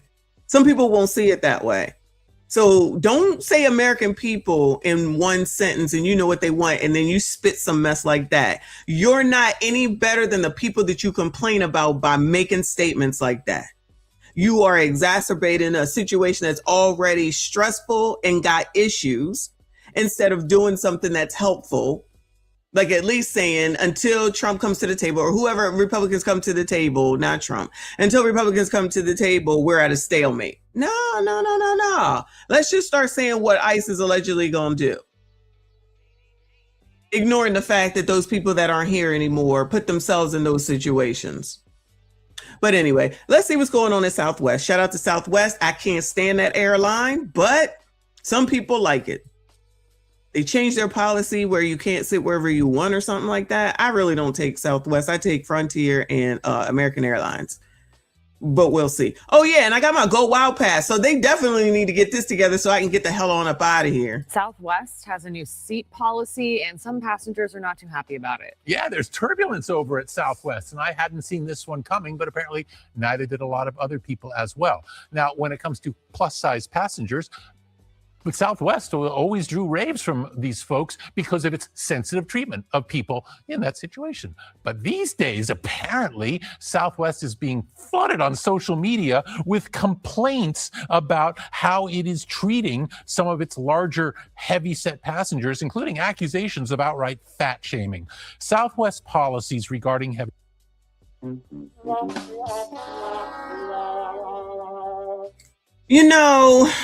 This is the type of crap that I can't stand either. If you are fat, you're fat. That's it. Is that shame or is that the truth? Why do people not like the truth? Why do people not like the truth? I have a high BMI. I've had it since I was 15, 14 years old. I don't care. Okay. So it is what it is. If you are big, you are big. If your body is coming out of the seat that you paid for onto me, you're big. You're fat. I don't want your fat on me. I don't want your body on me. I don't want you touching me. I don't even want to touch the seat of a plane. Y'all know I travel, right? I don't care what the temperature is, will wear pants and a long sleeve shirt and a jacket because I am not touching the seat. My skin will not touch the seat. I hate to touch the belt buckles, to be perfectly honest with you. So can I be in the seat that I paid for without your body part being in my seat? I paid for this seat. I didn't pay for your body part to be in my seat. And I should not be shamed because I don't want you touching me. It's bad enough we have to share the same armrest, right? Because that's an issue. Now, someone will say, oh, well, you should buy first class. No, you should buy the extra seat, which is where they're going with this. No, you should buy that seat up front because you're bigger. So you should buy it. I don't need to buy it. I now can cross my legs in the seat because I'm losing weight. I mean, you don't have to. That's fine. I've lost weight. I can now be in my seat and be comfortable, cross my legs and everything. Not my fault that you can't do that. It is not my fault that you're larger than the seat. It is your fault if it touches me. I don't want it. I don't want it. And I'm okay with saying that. Anyway. Am I the blanket girl? I used to have a blanket until I lost it. I had the thing that goes around your neck and then the blanket that goes along with it. But one tore and one, I got to get a new one. I'm going to have to get a new one, but I want to get it from the right place because it's got to be cute. You know, it's got to be cute. Can't just be any old thing. Y'all hit the like button before we subscribe if you are new. All right, come on, Southwest. Shit. Set passengers used to be requiring them to buy a second seat, but then refunding or crediting them afterwards. But in January, that policy changed, reportedly forcing people to buy an extra seat even if they never had to buy one before, or even denying people access to flights. And then refunds for second seats, they're now given only when a flight is full. Now, the wonderfully named Tigress Osborne, executive director of the National Association to Advance Fat Acceptance, well, she told the New York Times that South... I know you lying. I know you lying. Hold the hell up. Hold on. The National Association of what? And then refunds for second seats, they're now given only when a flight is full. Now, the wonderfully named Tigress Osborne, executive director of the National Association to Advance Fat Acceptance. The National Association to Advance Fat Acceptance. Shout out to the NAACP. Black people, something has been sniped yet again. So it's okay for you all to name your organization of fat people, but if somebody says fat, then you're offended. Child, if y'all don't get out of my face, again, shout out to Generation X. We grew up how we grew up. It's called being fat. Okay. I wouldn't say I've been fat, but I've been not as small as I am now. So you're either going to do something about it or it is what it is. Okay. So I don't want you touching me on the plane. I don't even know you. Why would I want you touching me? Don't touch me. Don't touch me ever. Ever. Well, she told the New York Times that Southwest gave very little advance warning of its policy switch and basically caused many plus-size people who for years brought all their business to this airline to suddenly say, wait a minute, where's the love? Southwest, for its part, says in a statement that it always wants to provide a comfortable experience for everyone, but when it changed its policy and imposed assigned seating on the flights, well, it says it had to change other seating-related requirements as well. I think the bottom line here is airlines are a weight-based business. There's no getting around that, but not making everyone feel welcome, that's not the way to play. A lot of changes to Southwest. No kidding. Yeah. They used to be the how are you not making everyone feel goodbye? How many different airlines are there at the end of the day? Choose a different one. Choose a different one. It's that simple.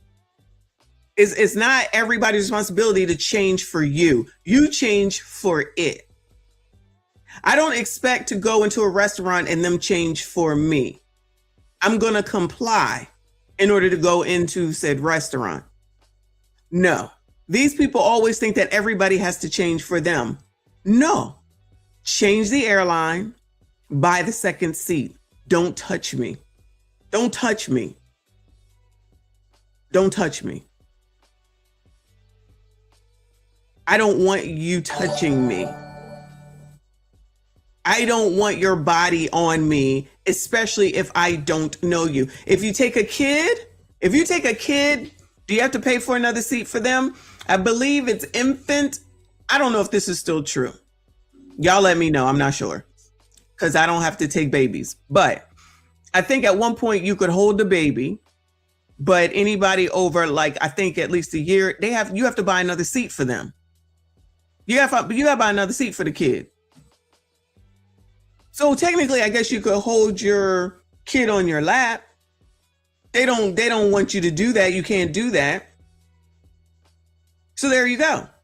So you need to buy another seat.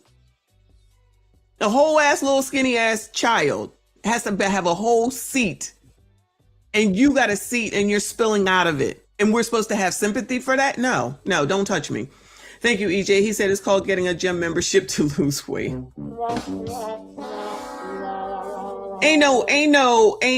No, I'm not trying to hear. Is it 2 years old? So 2 and under.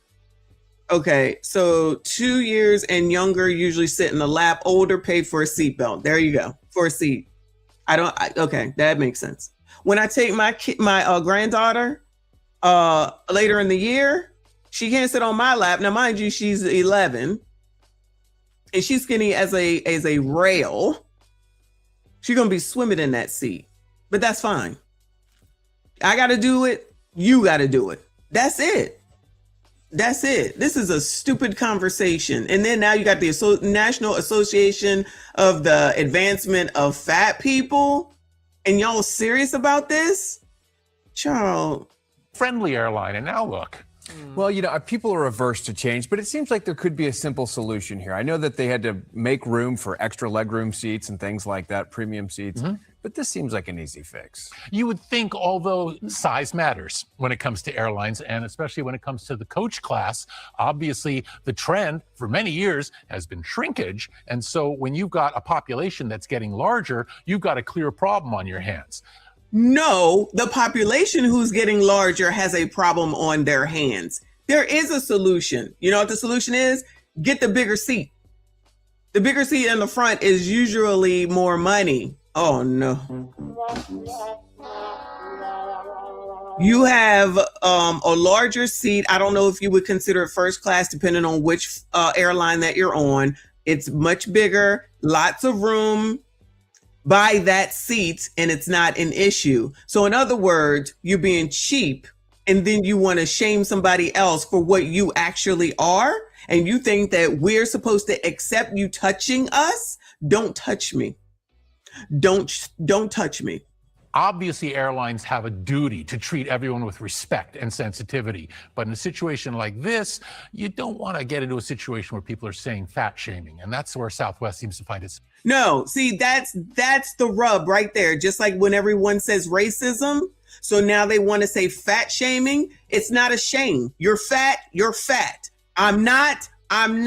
You're tall. I'm tall. You're short. I'm not. Okay? These are all differences. We're not all the same. We're not all the same. Just like on rides, you have to be this tall. When you go to amusement parks, you have to be this tall. You put the kids up there or taller. Okay. You don't have no problems with that. Y'all don't say nothing about that. When they say you can't be bigger, shout out to Respucia. When they say that you can't be bigger than this in order to ride a ride, y'all seem to not have a problem with that.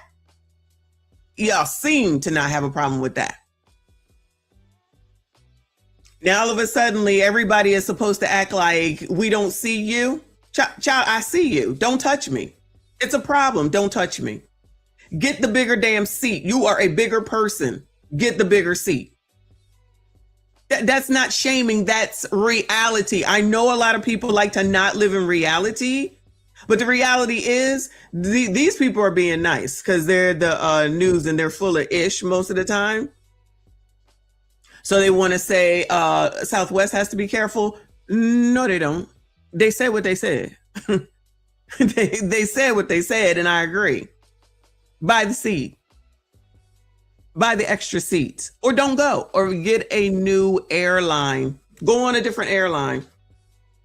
I want to know why they're not saying to buy the seat up front. I'm gonna just say it's first class, but I'm not really sure. It does cost more money. It absolutely does. So then you're what are you income shaming because, or no, you're cheap shaming.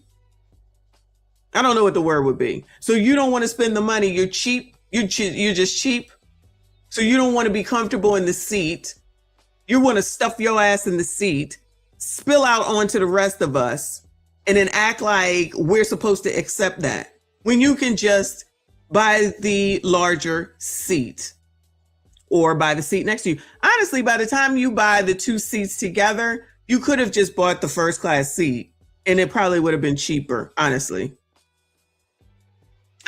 it probably would have been cheaper. Nope. You'd rather make up the the NAAFP, Godfather Sports, the National Association of Fat People, whatever the hell it's called. But then as soon as somebody calls you fat, you want to get offended, but you want to come up with this name. Please take this mess on somewhere. This man, look, Dr. Nye, the science guy, stop being so nice and tell the damn truth. Feel welcome? That's not the way to play. A lot of changes to Southwest. No kidding. Yeah. They used to be the friendly airline, and now look. Now he's shaming the airline, saying that they're not friendly. Child, if you're not paying attention to what these people are saying, you won't understand what these people are saying. Seriously. Well, people are averse to change, but it seems like there could be a simple solution here. I know that they had to make... It seems like there could be a simple solution. Sir, you're right. Buy the seat up front. Buy the seat up front or take a different airline. American Airlines has bigger seats in the front, Bueller.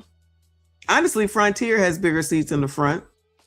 I'm pretty sure the rest of them do, but I pretty much stick to the same two. I know that Spirit, honestly, listen, them seats suck, okay? But if I'm just going to Florida, I ain't got to be on it. I ain't on it for comfort. I'm on it to get to where I need to go, right? They got they got big comfy seats. They do. They have big comfy seats. And then they have a thing where you can buy your seat and then you can pay for the middle seat not to have anyone there. And then someone is on the someone is on the aisle seat and someone's on the window seat. So they keep the middle open for your comfort so you don't have to be stuffed together. So stuff your ass on one side or the other and leave that one in the middle open. So then you don't have to bother anybody. Nope. Let's just make a big deal where there is none. Room for extra legroom seats and things like that, premium seats. Mm-hmm. Yes, you pay for that, sir. You pay for that. He don't want to mention that part. Extra legroom, that costs more money. Premium seats, they cost more money. The big comfy seat, it costs more money. At the end of the day, these people are being cheap and then they want to blame it on being fat. These people are actually cheap and then they want to blame it on being fat. That's what it is. That's what it is. But this seems like an easy fix. You would think, although size matters when it comes to airlines, and especially when it comes to the coach class, obviously the trend. The coach class, you heard that, right? So that's not the premium seats. This is the coach class. So you're cheap. You're cheap. You're cheap. When it comes to airlines, and especially when it comes to the coach class, obviously the trend for many years has been shrinkage. And so when you've got a population that's getting larger, you've got a clear problem on your hands. Yes, the people that are getting larger are the ones with the problem on their hands. So they need to adjust. The world doesn't adjust to them. You need to adjust to the world. That's it. We're gonna call this shit out. We're not playing games, and we're not gonna sit up here to people's sensitive asses because of the fact that you are who you are. I am who I am. If I'm too tall for something, then I'm too tall for something. People who are too short for something, then they're too short for something. People who are too big for something, you're too big for it. That's it. Imagine somebody fighting if y'all wanted to do a air balloon ride. Somebody asked me if I want to go on an air balloon ride. I forget. And I was just like, hell no. Why don't you want to go? Because that mess might come down.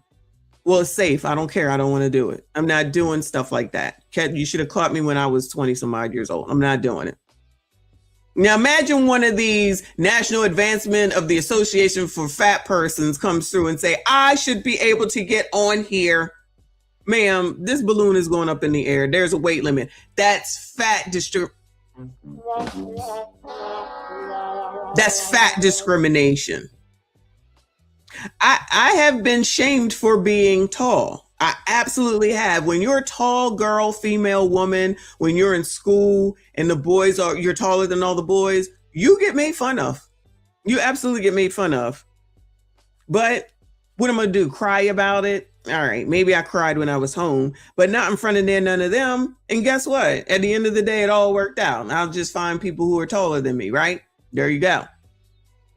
But at the end of the day, boys don't sprout until they're about 14, 15, 16. So who had the last laugh at the end of the day? Okay? I'm just saying. Come on, Bill Nye. Obviously, airlines have a duty to treat everyone with respect and sensitivity. No one said that they weren't treating you with respect and sensitivity. You just don't like the answer. No one is saying that you're being disrespected or being treated insensitively. You just don't like the answer. That's all. That's all. But in a situation like this, you don't want to get into a situation where people are saying fat shaming. And that's where Southwest seems to find itself now. Southwest, stand your ground. Southwest, stand your ground. Because that's what they counting on. This is 3 days old. Let me see these comments. This one says, can I get a 50% refund on my seat if someone else's butt invades it? I agree. What do we get? See, we're supposed to never say anything, y'all. We're supposed to just go along with all this foolishness. I refuse to go along with foolishness at my detriment. So why do I get to suffer over you? I don't even know you. I don't even give a damn about you. We're tired of it. I'm tired of it. Let me speak for myself. I'm tired of it. If they need 2 seats, they should have to pay for 2 seats. If I bring my small child, they make me pay for another seat, even if they're on my lap the whole time. Exactly. Being on a plane is uncomfortable enough. True that. Sitting next to heavier people makes it worse. That's a fact. There is unwanted body contact and even strangers' gross sweat can be involved.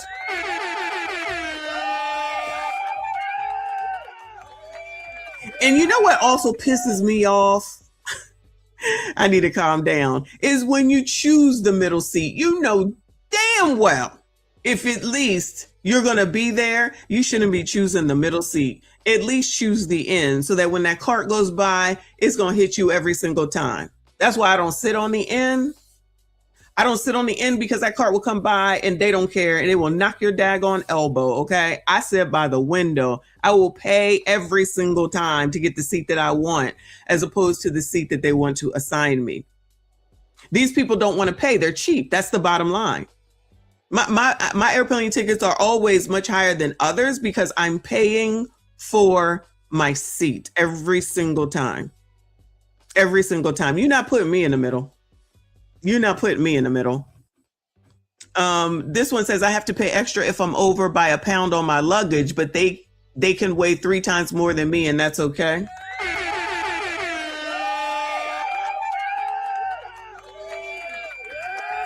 I agree.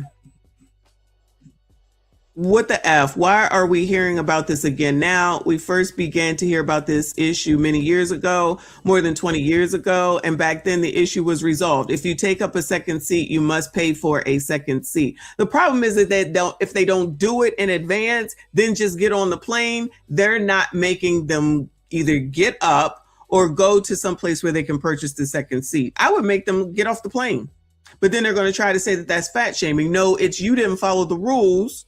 And you got to go. Pay for the seat up front.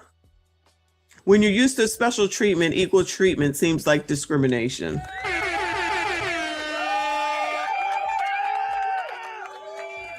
Seats are getting tinier and tinier. I'm the small size and I still find the space getting tight. I agree. And so now having lost weight and getting smaller, it's better. That's just how it goes. I don't know why this is got to be shaming. It is what it is. If you need 2 seats, it's time to change your lifestyle. Well, they're not going to do that. Making them pay for an extra seat is lack of respect, yet allowing them to invade my seating area is not a lack of respect. Respect for me. I should not have to sit next to someone with a portion of their body drooping over the armrest into my area.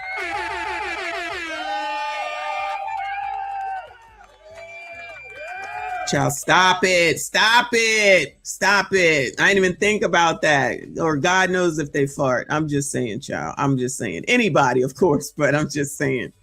It says you weigh your suitcase. Why not people?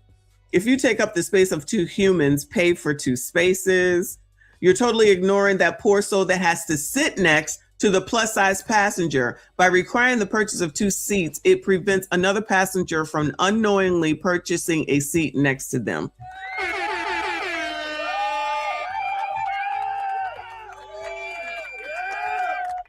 Nah, they would rather try to make everybody conform to what they want. No, pay for the extra seat. So yeah.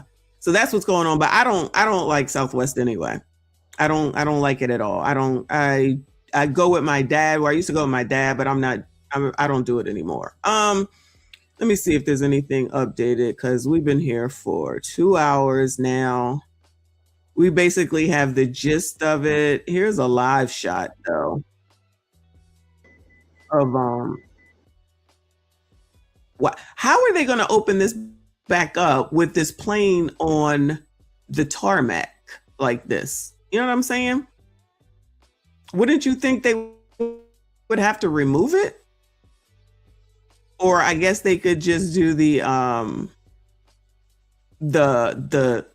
other diagonal runway? I know what I'm saying, but I don't know.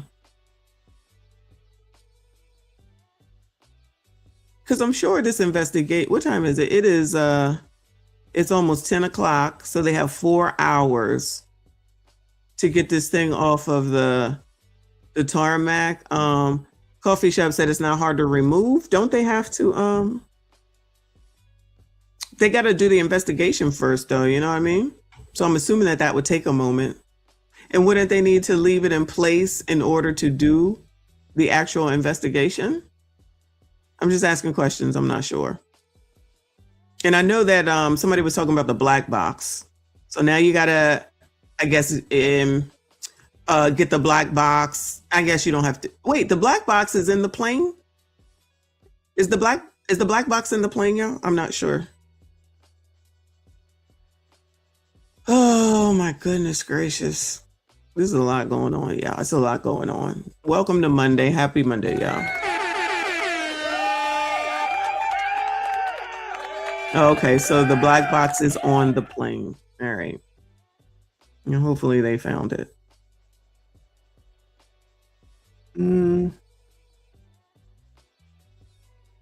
All right, y'all. I don't think there's anything more than we already heard of already. So I think that I am going to finally go take a shower. So I'm going to try to see what's going on in Philly, if anything, in Philadelphia International Airport. Not that I want to get into a bunch of chaos and mess, because I really don't. But just see what's going on. It's not like I can't just go over there.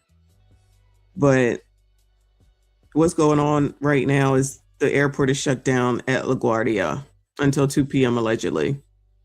No flights in, no flights out right now. To add to the chaos of TSA, no solutions. You got Hakeem Jeffries out here just sensationalizing stuff, making it worse. Saying mess that don't need to be said. But I don't think that ICE agents need to go. I think that's going to make it worse. But that's what Trump says. And they've been spotted allegedly in Philly and in O'Hare and Hartsfield Jackson, or Jackson Hartsfield, however you say it, the ATL. Supposed to be at 14 airports across the United States, meaning ICE agents are supposed to be there. So we shall see. Anyway. That's it. That's all for now. Yeah, I'll definitely be back later because tonight is Monday night members only. I don't know what we're going to talk about, but I will figure it out. If anything happens, I will come back. Y'all make sure you hit the like button for me. Subscribe if you are new. Shout out to everyone that donated. I see you. I appreciate you. Shout out to everybody that's over there on the Travel Channel. Please make sure you go ahead and subscribe and hit the like button for me. Y'all go ahead and make sure you share this daggone video. Make sure you comment, hype this video. I see you all in the next one.